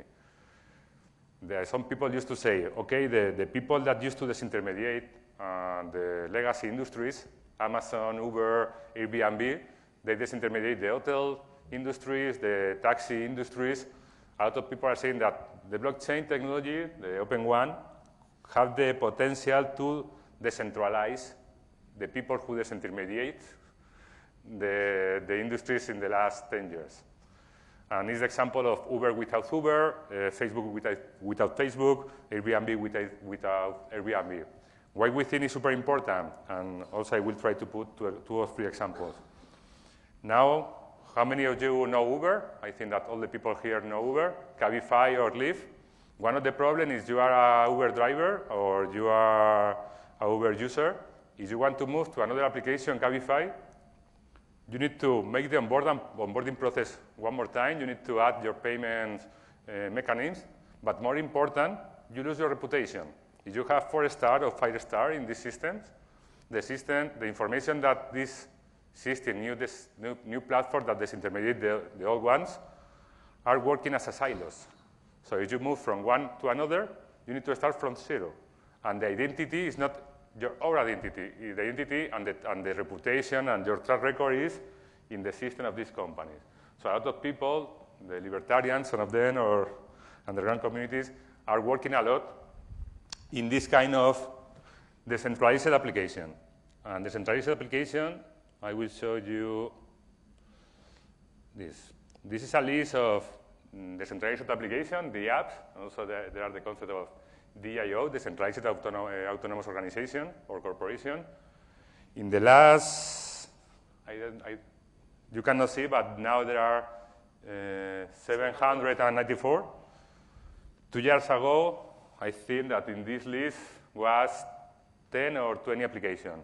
It's growing and growing every month. So the people, the communities, not only open source communities, are creating dozens of new decentralized applications every month, trying to decentralize, all the things that you can imagine. For us, this is something really important because like most of the main companies in the world just get a competitive advantage, but turning some things like information, for example, money, or something that could be common to, could have the common management of all of us, into artificially scarce goods. So, for example, you have my information. Like, for example, my information value in Facebook is $80, more or less. There is no way I can take a monetary advantage of it. I'm not going to earn any money. Facebook will, and they will resell my information to another sites. Like most of the service we are seeing right now, they are getting into a concept that is called like token commons, which is like liberating value by establishing bridge into sort of different companies, turning like applications into general protocols. Carlos and I are really focused right now on the digital identity topic. This is something really interesting for us, not especially because of the regulation, which is really, really strict on this ambit for the following months. There's coming a few regulations like EITAS and also GDPR. We think that the current concept of internet is wrong. Like, for example, we might not even know the amount of the places where our identity is saved. For example, my identity of Carlos as us might be replied in different sort of banks, different sort of social networks, different sort of reputation phases of, yeah. Or one example, one easy example, if I want to rent a car, the car renter only need to know my age, if I have a driver license, and if I had money. They don't need to know my parents' name or my mother's names or where do I live. So a lot of people are trying to talk in these two different concepts. What are the amount of digital information around my identity that I need to serve for some kind of exchange of value or goods or services? And who need to control who need to control the identity and information? How many of you know about GDPR? Okay. Do you want to explain a little about GDPR? And also we can talk about the potential of blockchain technology in the GDPR. And your name, Dirk? Dirk. Dirk, if you want to participate in this thing, please. Thank you. Well, in an easy way to explain GDPR, and please correct me, the GDPR is the General Data Regulation. Thank you. I never remember the acronym. They are going to start, I think, at the next year, in the middle of the next year, March or April, I don't remember the month. But to explain in a super, maybe easy way, is the companies need to start storing the information in a better way, and they need to take care about the potential of toxicity of the data. Now that all the people start thinking that the data is the new oil, okay, but as new oil, maybe the data is, as I say, toxicity. So you need to take care how you store and how you are under the different regulation that say how do you need to store this information. The other important thing is for the user. The law tried to put the data in the hands of the people that are creating the data, the users. So the companies need to give or offer a way to the user to give his data. And also the user need to have the opportunity to modify the data and to share with the people that they want. So it's going to be a challenge for a lot of companies, it's going to be a lot of opportunities for new business model, a lot of opportunities to try to use this data to create better cities, better organization, but also a lot of risks about the potential of the breach of privacy. Imagine that a user that don't have any kind of information or don't know how to manage his information, now they have the Facebook information, the Airbnb information, the driver or whatever information, and they start sharing with other companies. So the problem around privacy are huge. So we imagine, and a lot of people are imagining how blockchain and also the technologies like artificial intelligence could help to solve these problems and also exploit the huge opportunities about this new data economy. And one of the things is blockchain as a super good track record could, as I say, make a track record about how much information and with who are you sharing and what are the value exchange for this information. If some people need to pay with you, need to pay to you for this information with money, with other services, with loyalty point, whatever, the promise of the technology to try to create this new ecosystem and rails is huge. And it's one of the things that we used to talk about around identity, trust, privacy, and the potential of this new data society. Before we were talking about trust, like how can I build trust bridges between different sorts of individuals and companies. For example, I come from a really small town of Asturias, which is almost 30 people. So how does trust work in my town? Well, really simple. Like each house has a name. The name of my house is Casa Cellero. It's like Cellero House. So if anyone new comes to the town and wants to know something about me, they might ask to all the people that live around me. So he say, okay, maybe Cellero's house, they pay their debts, it's okay. A problem we have with technology is that, now imagine, this is a really small town. If we go to a big city, how can I check that someone is trustable? We have to check it through big companies because they are the ones that center all the information. If I go to a really big city and I want to know my credit scoring, if I pay my debts, or if I'm a trustable person, it's not as easy as just go to the town and ask everyone. I will need to ask so many people, and it will be not really some information that you could trust. So then I need a central institution in order to check if I am someone that you could trust or not. But the cool thing about this is that we are decentralizing this. It's now if I have my information that is not replicated over different sort of thousands of places maybe that are silos, but I can just put this all together in a really simple way. Then I can get more insights about what kind of person am I if I pay my debts. Or maybe, as he said, like for example, maybe I could be a really good driver or really good on renting cars, but maybe I'm really bad on renting books. So if I would just want to rent a car, maybe it doesn't have any sense to evaluate my credit scoring by the way I rent books. For me, there's also a really interesting thing about this, and it's like if we really want to generate analytics of the information we have about people, not only for companies, but maybe just for social good, just to understand the way cities work and give better services to the citizens. I can't process information that is stored in different set of silos. I just can't. Like for example, if I go to his bank can maybe do a credit scoring to me, or no information for me that is just on the bank. They are not going to know what kind of interactions I have in other banks or in other companies yet. This has also really big social implications. Why? Well, I spent 2 months ago, 1 month in Lima, in Peru. In Peru, the 78% of the population doesn't have even a bank account. How I'm supposed to rate the credit scoring of someone that maybe has no identity or no credit history? I know absolutely nothing about him. So we should establish some ways of accessing to every sort of information.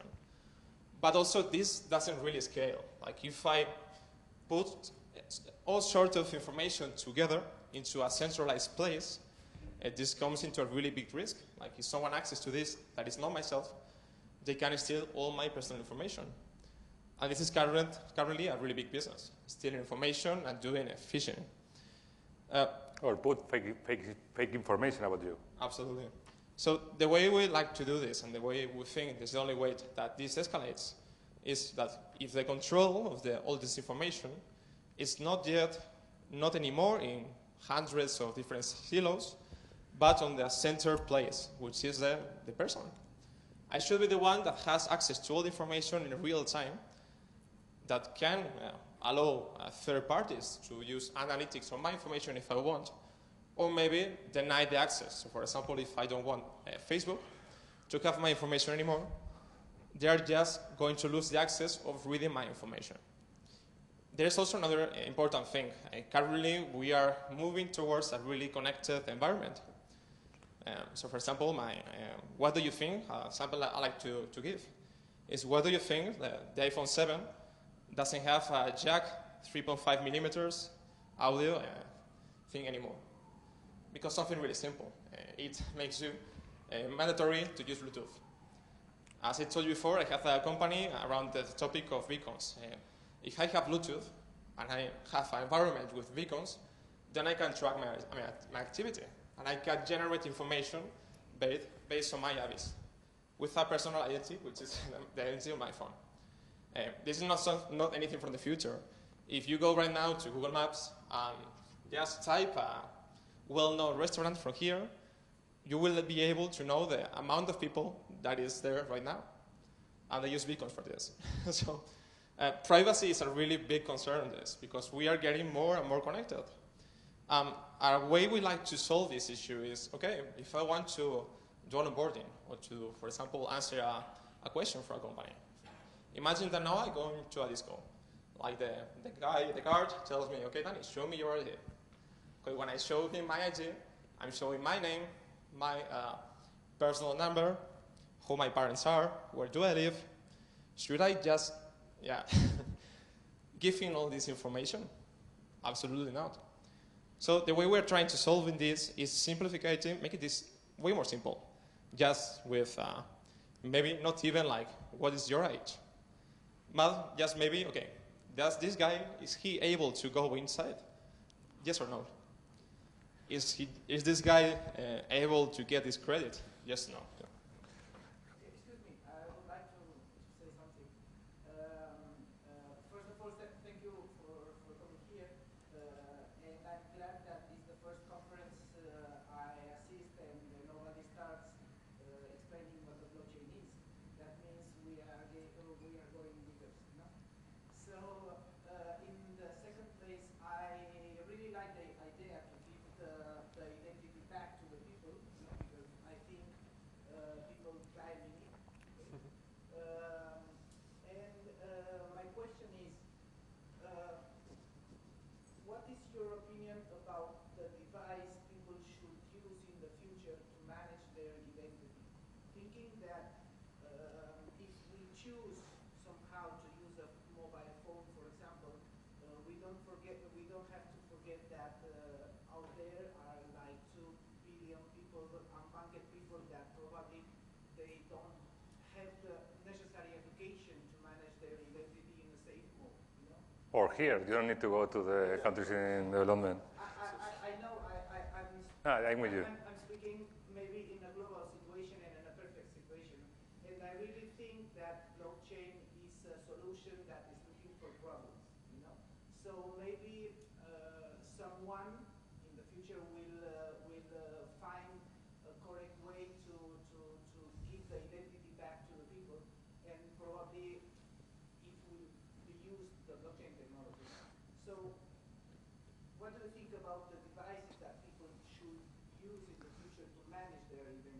Well, it's super difficult, and just yesterday I read an article that some company announced that they are going to launch the next year a mobile phone connecting with a blockchain called IOTA. It's a blockchain prepared for Internet of Things. Trying to give the data to this blockchain and not to the companies. But for me, it's a tricky and difficult thing, and the individuals and the society need to learn and understand what are the opportunities and also the challenge and the risks. And they need to start, and also the regulators and the governments, with laws at GDPR, they need to start explaining, and the governments and the people understanding how they need to control this data. One of the things, for example, you have the hardware. The hardware is a main problem, but also you have the software. The same way is with your, not only mobile phone, with a computer, you have your silos of information with Facebook and other networks, and also banks, of course. You have the silos with hardware. We need to think the way how my activity goes to a silos or go to a decentralized public or semi-public database. For me, when we used to talk, and we were talking that we don't want to explain blockchain again. Yes, because I think that I don't know now how to explain blockchain. But my point is, I don't care about blockchain. Of course I care. But for me, there are the concepts: immutability, the historic information that you have, and this double spending, and other main attributes of blockchain. But I don't care if it's blockchain, graph, or whatever. This is like the TCP at the beginning of the 18th or 70s. We need to start thinking, and we will put now a slide talking about the FAT protocols, how we can create on the top of this, using these functionalities. For me, the people need to start taking care about my data is my data. And imagining a scenario that this is the first challenge, and we think with people in meetups and underground community, and also in my day-by-day job, thinking as all the banks are thinking, okay, we manage money, why do we don't start managing data as a new value? And we are thinking in this kind of bank of data, a lot of banks are thinking the same way. The point is, okay, we are going to start a huge amount of data, and you have a mobile application, like banking application or whatever.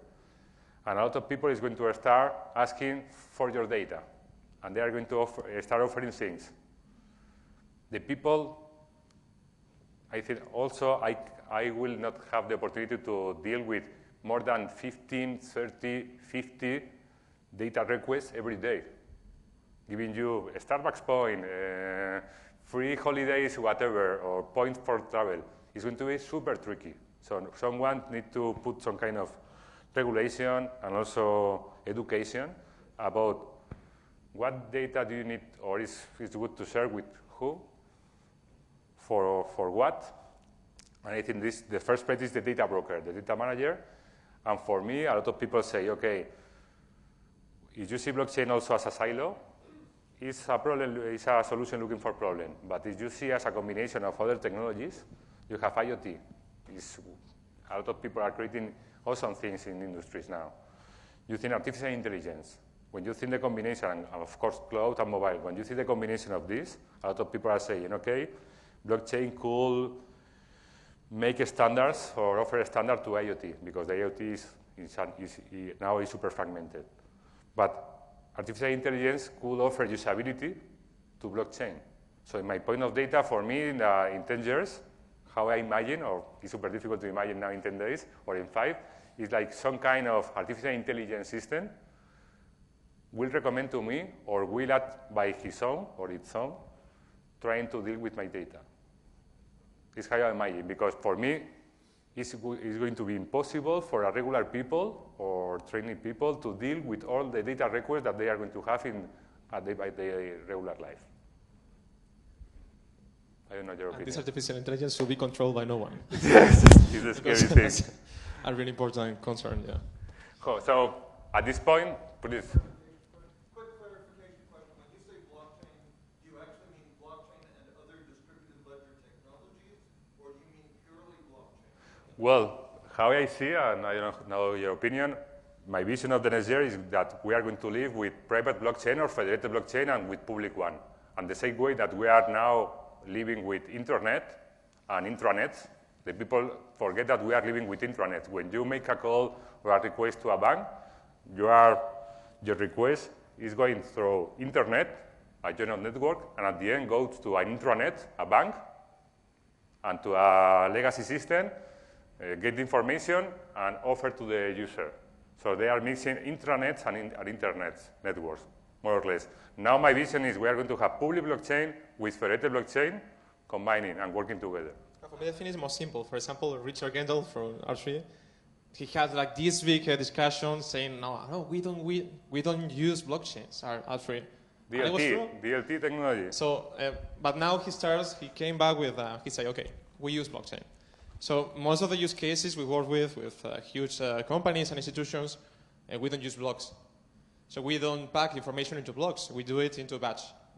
So it's a different process, and we don't use miners. We don't use these sort of things that are just used to some sort of open networks. So the core thing we do is just ledgers that are distributed. And even a ledger is not a database. So it's something we didn't say before. A ledger has its own accountability unit, which is a token. So for example, if we want to use a ledger that doesn't have its own cryptocurrency, its token, then we are talking about a database, which is also a thing that has a way different maturity right now here. So for most of the use cases, we just create a system that allows different companies to set a accountability that is distributed. And this accountability could be about not just only financial things, or just money. It will be any sort of asset. It will be any sort of information we could monetize. So it's like any sort of property you could use on a database, on a ledger, sorry. And we are now moving towards systems that, this is something we do discuss a lot, about how can we distribute also information, not just financial accounting or all sorts of accounting. How can I make a person to be the owner of its information, but don't allocate all the information into a single place? how can we make people into access to all this information that is allocated in everywhere, in all the world? And this is something that is called a secure multi-party computation, which is something really close to... we will explain now later. I don't know if we answer your question or we comment your question or we are totally lost. I think you skirted around the question. That's okay. Oh, no, but we can, I think it's a good question, but we want to talk more about this, or if you have a specific question, we could try to comment. I will let you continue. Okay. We discuss over those beverages tonight. Okay. So one of the things that we were commenting, and is one of the posts that we used to comment here and with all the people, is the concept of path protocols. We will try to explain without too technical parts, but this is a post from the last years from one guy of Junior Square Venture. It's a venture capital in New York. Joel Monegro. Yes, the portfolio of these companies in the last 15 years or 13 years is awesome. So they used to understand what is happening and what are the trends. They knew that the business models were going to decentralize into platforms. So they were the first that say, okay, Yahoo is not going to be the one that is going to create all the value and the information. Say, okay, maybe the ones that are going to create information are those ones, like the individuals. So they have invested in Facebook, they have invested in Twitter, even in Airbnb, Uber, and so on. And yet now they are investing a lot of money in blockchain protocols and infrastructure and also application. And how they describe or try to describe is now the web that we have now is a slim layer of protocols. It's TCP/IP, FTP, and other ones, not too many. And we have a super big application layer. And the application layer is databases, logic, front-end, APIs. And we have silos of this. Okay, so this is a mess. And the people are imagining, some people, with blockchain, we could have that. A protocol layer ruled by tokens or fueled by tokens. A blockchain maybe could be here, and a lot of other applications on the top of blockchain, because blockchain is not good for storing information. Blockchain is not good for storing video. Blockchain is not good for high performance. But blockchain is only a part of this stack, of this vision. You can use here decentralized storage system. You can have decentralized computation system, or you can use other protocols. And now the people are trying, with the bubble of ICOs, the people are creating a lot of tries of these protocols. And I think it's one of the more, for me, it's awesome vision of what is happening.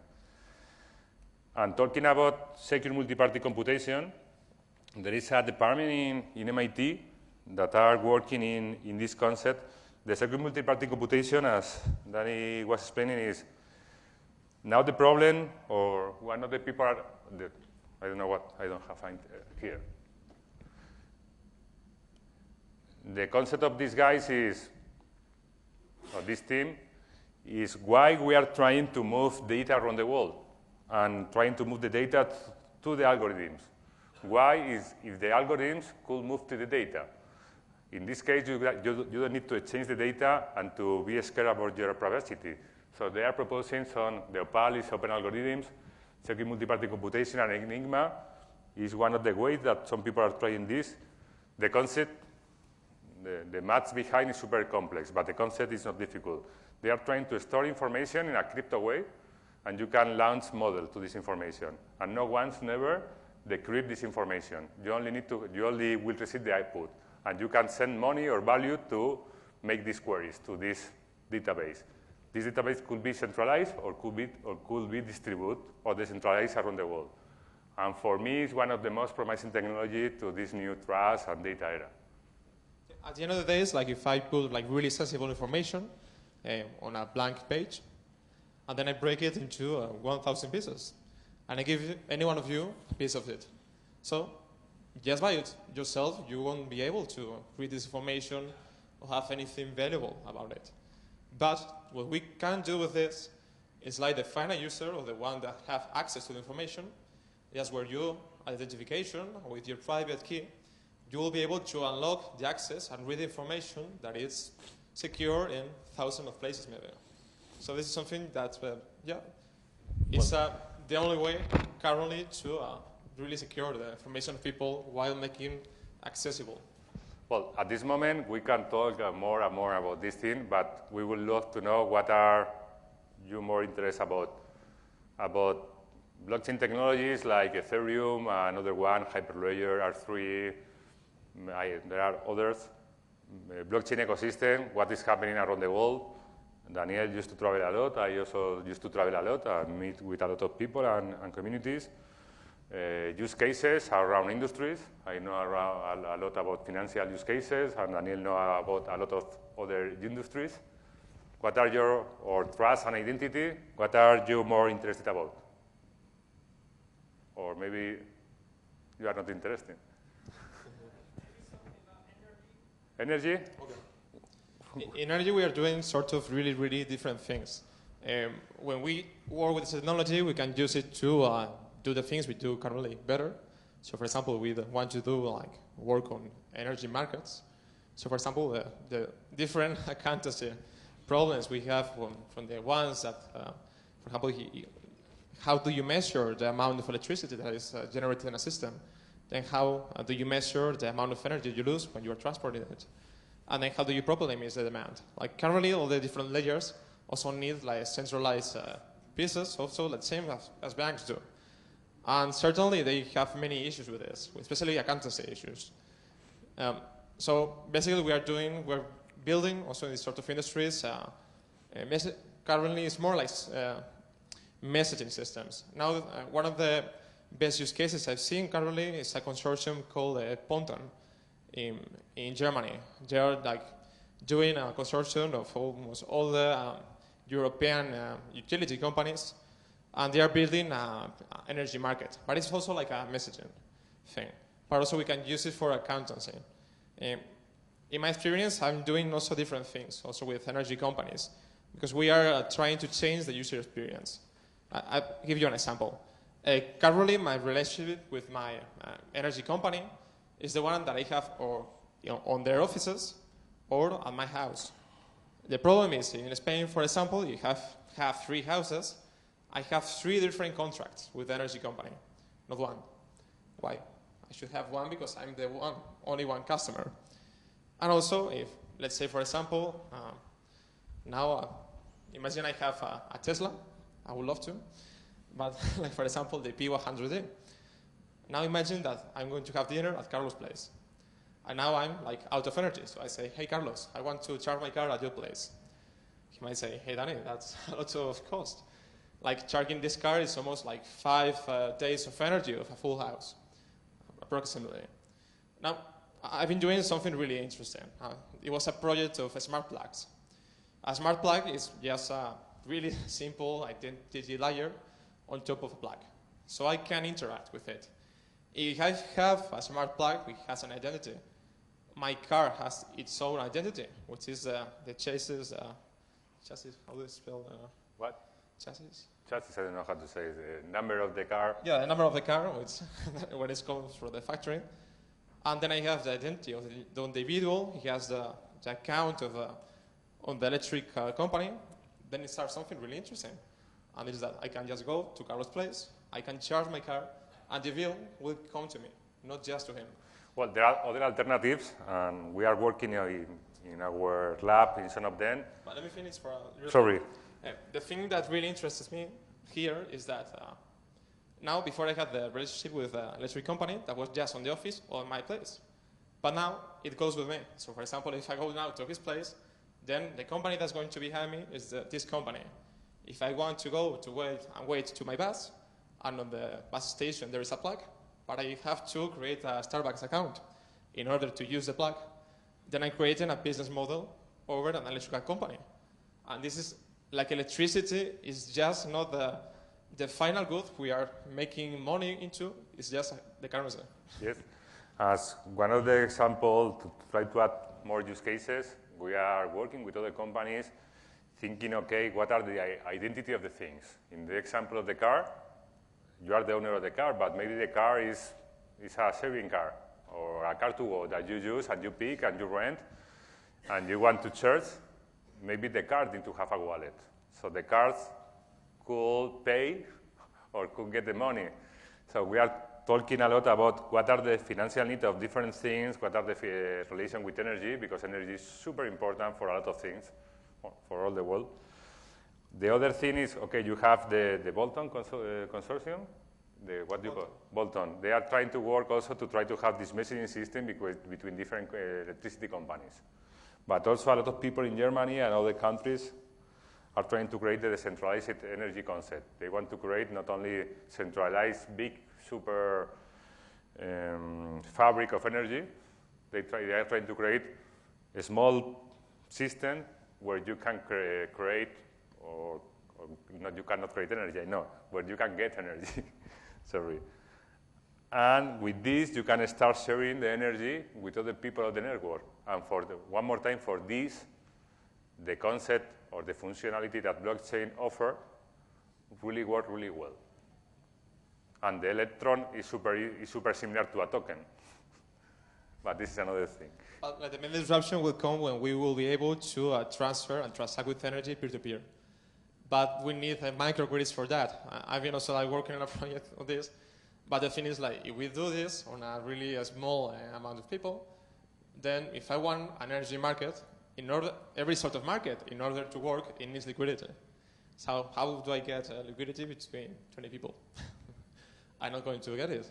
Also, like many different systems that are tested right now have like an order book.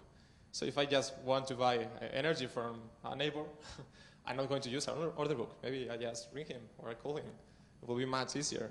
So at the end of the day, you need to get all the normal market prices in order to set the prices for the neighborhood.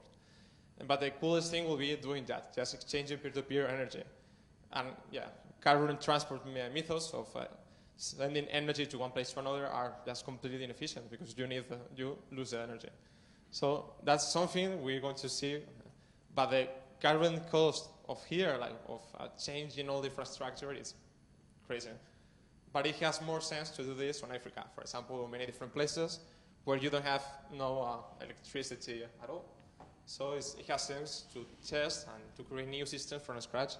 But it's really difficult to argue with current governments and so on. Why should I get rid of all the electrical systems and move to a system like this?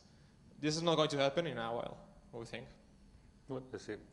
More topics or more questions? So you guys largely work in the Ethereum framework? Yes. And that means that when you look at a token, when they design tokens, they're made for fungible, tradable goods. And that means when this has no more value than that, it's all the same. People are doing development, whether it's token-based or state-based, for specific identification, for asset-based, for non-fungible goods, like a particular diamond or a particular bottle of wine. How do you recommend when you're not just doing something fungible, but you are trying to do specific identification, specific assets? About technology or about how to start working with this? Well, would you do that with Ethereum? Would you do tokens? Would you do states? Would you choose a different framework? Would you choose a distributed ledger instead of a blockchain? Do you care about proof of work? Do you care It's a really good question. If we start working in a public blockchain, at this moment, I think that I will start thinking to use token. If you are using real things like bottle of wine, for me it's a tokenization of this bottle of wine. For me, it's the same that the people are talking a lot about digital, and most of the people are creating digitalization, not poor digital products. You want, in many cases, to have public provenance. You want to know that that Rolex watch is actually... Well, but for me, there are two different things. One is how you tokenize this asset, physical asset. You represent with the tokens. After that, how do you guarantee the origin, the provenance? Yes, but after that, you have a state machine to try to be sure what are the first one to take care of this, what are the second one. For this, we are working, and other people are thinking some kind of proof of delivery. But for this, you need to have two enablers. Identity, common system for identity, because if you are dealing with China or with other countries, who are you know that this company are under your regulation of, I don't know, chemistries or drugs or other things with, I don't know, chickens or other kind of animals. Now, Walmart started a project with that. So my first concern about this is how you can create this connected system to really know that this identity that they are saying is good for you. Because the provenance is not too difficult. It's a complex problem, but it's not, for me, it's not the main problem. Because you can tokenize the things, and you can create a state. You can put as a log record every stage of this supply chain process or this chain. But we always have problems. Like, I'll give you an example. I had also another project. I wanted to certify the origin of the energy. Like in Spain, for example, we had something really curious. So the government gave like green subsidies. So we have like solar generators that were producing energy at night. So how can you really certify that? So you can certify the amount of light you are generating of electricity. But it's really difficult to certify the first step. You usually need authority to do that. And that's, yeah. At the end is, as we say, you need to have some kind of centralized authority to say that this thing starts in which point, or you need some kind of special hardware with some kind of identity inside to be sure that the provenance of this thing starts in this point. Well, do we really need identity, or I just need to be able to present my key to say, look, I own this rule. But, yes, but the roles, imagine with the roles, and if depending if you want to demonstrate the ownership of the Rolex, it's different because you can say, okay, I buy this, you give me a ticket or an invoice, and I have the key to demonstrate that I'm the owner. But if you want to be sure that all the materials that is in your Rolex are under, for example, not under blood diamond, yeah. Blood diamantes, how do you can say? Blood diamond. Diamond. You need to be sure where all this part starts. And for this, I don't have now a solution. And I don't know how to make this, because you can have a key, public or private, but you don't know how these people get this key or who give. But many times you need to centralize this. For example, with this case I was working with, for example, in Spain, people were using like gas generators in order to produce energy, and then tried it to appear that it was green energy. But the thing, as a way to solve this, is that you need someone to certify that if you generate a certain amount of kilowatts a day, and if you generate way more, there is something suspicious. So also you should need sort of a certification of the amount of energy, for example, you can produce. But of course you need a centralized party that has trust for that in order to certify that you have the capability to do something. Because otherwise, blockchain can give you mutability, can give you the provenance of information, but this information is fake, then it has no value. For example, 2 years ago, we started working with some of our PhD guys in our lab in a project called Decentralized Identity, to try to understand if we could create identities without any kind of central parties. And we start trying, the models work really well in the paper, but our problem is how we can create the tipping point. So how many people do you need to be sure that this guy is a valuable guy, or this company is a valuable system? Maybe do you have better question, a better answer for this, or how we can solve the problem of certification in a provenance system, or the different part of the actor of the process?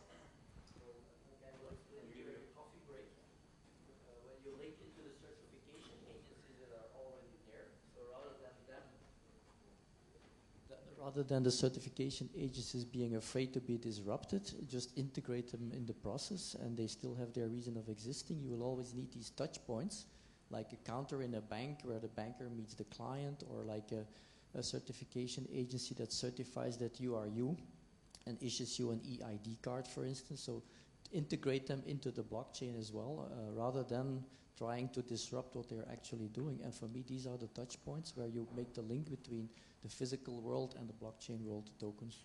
Well, I think this solution will work really well. Other romantic solution is, the same way that you have in eBay or in Amazon, your reputation, because it's after a lot of exchanges. That means we have to start from the scratch to create our... But if you start from scratch, you need to be sure that you are going to leave 1 month, 2 years, or 3 years with a little or big chaos, and in some moment you will have some kind of... Well, this reputation management is a good idea up to the point that governments are hiring hundreds and hundreds of people to actually change the mood about you or other persons on the social media, and then you might come up with a result that you're not really happy with. Yes, the dystopias. There's also like a really interesting thing to, for example, yesterday I was working with people from hospitals and insurance, like medical insurance. So for example, there's also a very big concern about this. Imagine that now I have cancer of a really big illness. Then if this information is public and anyone can access to it, okay, if I have like perfect health, it would be really good for me. I will pay really few for my personal insurance. But if I have something like this, no one will want to insure me. So we have to be really careful about the way we want to give free access to information. And something we used to talk in the past that is like, we will need maybe like to have the concept of the reputational bankrupt. So we should need to establish some mechanism. So what happens when someone is excluded from society because no one trusts him? Or because something like this, like you have something that you have not chosen, but just a mental illness, or maybe we have access to so much information that I can say, okay, and you have this sort of genetic code that tells me that you're going to probably have cancer or you're going to have Parkinson. And you can know many things of this. So then we might get so many people out of the system. So yeah, for some things, we have to be careful about that. Things. More questions, thoughts? Lately, in the last month, there have been several formal reports from central banks like ECB and Bank of Japan or the German central bank saying Canadians. that the technology behind it after doing proof of concept is immature for the next at least 2 years or something. ECB say the opposite. They did an inform with real-time gross payments, which is something that gets into like next year. And even they did it with the previous version of Fabric. So it was like an obsolete version of Hyperledger. And even with the obsolete version, it already matches the requirements for RGTS. And the platform really evolved during the last 6-8 months. So the technology is just mature enough for most of the use cases. But regulation also, is not. I agree with Daniel, but also I agree with you that if the people say that for all the use cases, the technology is not too mature, maybe it's right. If they want to start tomorrow to start issuing crypto, but if you think, I remember, and maybe you have more information, some of you, 3 years ago, a lot of people started saying, no, blockchain is something for the next 15 years. And in the next 6 months, the people start saying 8 years and 2 years. Which is your thoughts regarding, because those are very formal statements which are widely published and the sources are supposed to be serious. So the question is, you're saying that they were working with older versions of the Hyperledger, yeah. If I was a government or a the Hacienda tax department, it's like a dream. Yeah. A dream. A dream. You can put the regulator into the system. I can, for example, now payments, bills go separately.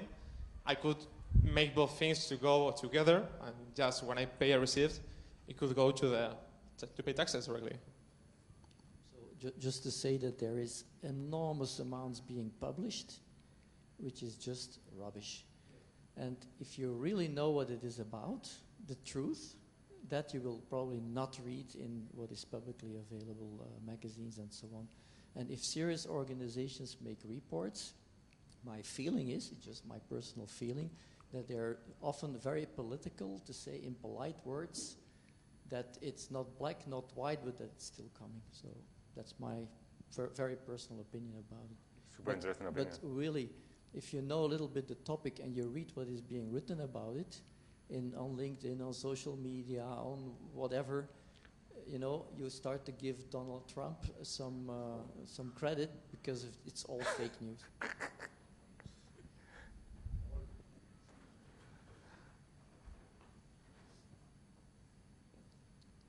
Some more questions? Or only thoughts? Which is the status of blockchain in Spain? Good question. Early stage. Do you want to comment anything, yeah. Maria? Maria, you want to sell? No? Okay. Yeah. Well. You could answer this. No. As a resume, we think that in the last 1 year or 2 years, a lot of people start with bitcoins and starting, and Daniel, I think, was one of this wave that they start at the beginning. And there are several meetups and a lot of people in the underground communities working with blockchain technologies, also with bitcoins and Ethereum. In the last, I think, 2 or 3 or 4 years, more people start coming to this ecosystem, but thinking more in speculation. There are other part. And now, in the last 2 years, a lot of people start thinking from companies, startups, universities, that this is awesome, and Spain cannot lose this wave. And we are working together to create Blockchain España, the Alastria Consortium, to try to create different ecosystem of innovation. So I think that now Spain also is behind in some concepts as UK that are making really good reports, or other countries, but I think that we are in a really, really good position about the work that we make in the last year, and mostly in the last years and a half. My opinion. For me, as one of the people that wanted to do the first business here in Spain, it was really complicated at first because the regulator was really against us. We couldn't work with banks, and Bitcoin was not even legally recognized. It was really difficult. Now there's many initiatives. Yes. One of them, like the Alastria Consortium. We have Maria here. That is one of the Alastria. Yeah. It was previously called Lira, but because copyright thing, now it's Alastria. What we want to do is, by one side, with Alastria Consortium, try to build standards for different technologies. So the Alastria Consortium is not a consortium that creates technology, but one that sets the rules in order to consume, to demand this technology. To create this network, but not only a network, the platform. More important for me is to try to create the ecosystem around. We have another leg, which is called Blockchain España, which is, its goal is to create community, to teach people, to give like the tools for people in order to get a proper level with this. But actually, for example, before we were talking about like how many people is coding, for example, Ethereum, and we were like, okay, with really good coders, and it was like so really low number. So still, we are really mature, like as an ecosystem, but it's growing. Like for us, as we see everything really close. We have seen like a really big change from the last 8 to 9 months, I would say. So it's going to evolve really fast. But currently we are a bit far away because also like most of our companies have a bigger aversion to risk, and also the regulators. So we don't have a sandbox, for example, that allow us to deploy startups in a really easy way. It's really complicated, especially on the legal side, because you would need the regulation of a bank, for example, if you scale a bit your operations. And you are not a bank, you are just a startup, like trying to do something to create value. So also we need to, well, there are many conversations about how to create a sandbox here in Spain. Like many people is trying to move this topic, but we are still a bit far from that. Like as another countries, Singapore, London, even Australia, and so on. So we definitely need that in order to accelerate things. We don't have ICOs in Spain. Well, we have the first one. Answer this. Now, there are several people in Spain working in ICOs. Most of them are creating the entities outside of Spain, Singapore, Gibraltar. And also I'm part of a company that are trying to create a platform to help the people launch good ICOs, not scam ICOs. Let's see what's happened. And there is a lot of hype in other countries around ICOs. Most of them about the speculation and easy money in the market. But a lot of people are really interesting conversation around the tokens, tokenization, cryptoeconomics, and what are the things that make sense at this moment to make. And I think it's the last question, because I think we are running the time. We have still space for a couple of questions if you want to participate. In any case, we will but if there super are no happy more to questions, share or connect with you outside or. I have a final question. How far do you think we are to see 100% blockchain application running on the street? What do you think by the people? This is the 1 million, the 1 million token question. I know the question, but the answer, but My point. The first or when? I mean, how far we are to see. And what is the number? 100 million people using our push blockchain application. 10 million. I'm not talking about the critical mass, of course. I'm not talking about the application of WhatsApp. I mean, let's say a bank can do application based on the social economy, for example. Well. So you never use like full blockchain. You use artificial intelligence. But we envision like a blockchain like glue, like it's a technology, more a platform to make some technologies that complement each other to work better. But I mean, at the end of the day, we don't use like full blockchain systems. We use IoT. We use layers to analyze the data, identity layers. We use different sorts of systems to complement each other.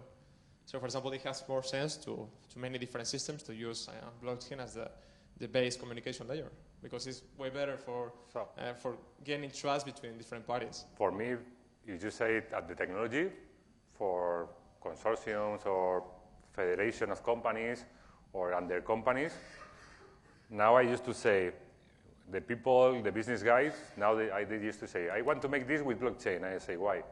Are you talking about public blockchain? No. In this case, what are you giving opinion about the database that we are going to use? The same way that they don't say non-SQL or other kind of databases. If you say public blockchain, we are waiting for the killer app. No, for example, okay, the question was short, but in the case of B2B application, for example, they interact directly with blockchain, changing the bitcoins to euros. Okay. Something like that. Okay.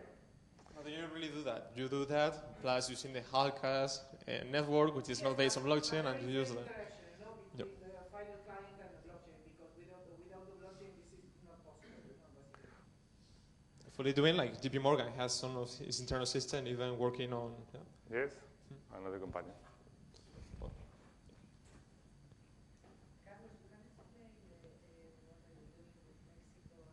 Ripple.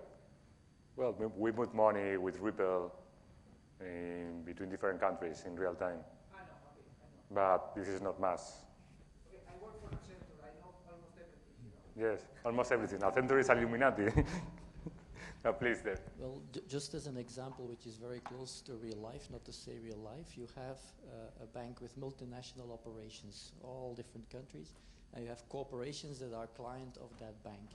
So when a corporation expands into a new region, it goes to the bank over there, and there is specific legislation in that country, Singapore, Hong Kong, New York, South Africa, Argentina, and so on and so forth. So first of all, legislation is different, so the requirements for the client to do business in those different legislations are different. But there is a basic set of data that go on the blockchain that are standard, for that corporation, the incorporation documents, the bylaws, and all that type of stuff. So you can imagine that the base layer goes on the blockchain and that the specifics, they pop up because there's data missing for that legislation in that country regarding the way to do business with that corporate client in that legislation.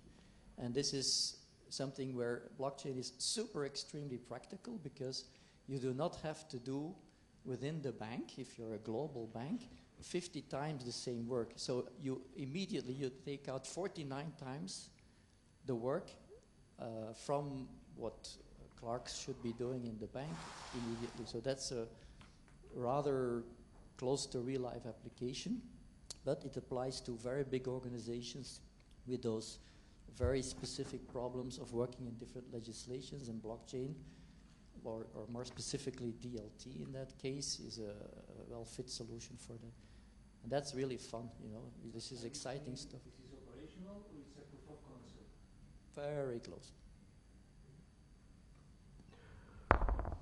So, okay. Thank you to all of you. Thank you all for. I think they deserve our applause. Dirk, Carlos, and then. Well, this is workshop track 2 and 3. Workshop track 3 was very interesting because we were talking 5 minutes ago about brainstorming on financial regulatory data dictionary, ontologies, semantics, and so on, and taxonomies. We had a hard debate over there, but now they are closing it at the same time. We meet tomorrow, Dirk. We at 11:45 with Mirik. That's the only workshop that I haven't visited yet, but we should exchange experiences too. Tomorrow we have an extensive and very, very useful agenda for everyone. I declare closed this first session. See you tomorrow. Okay.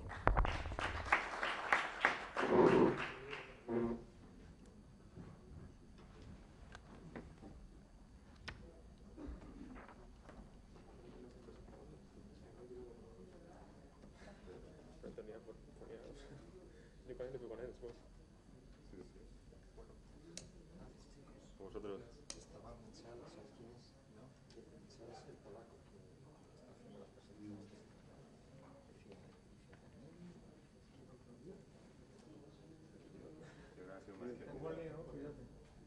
Hoy estamos aquí.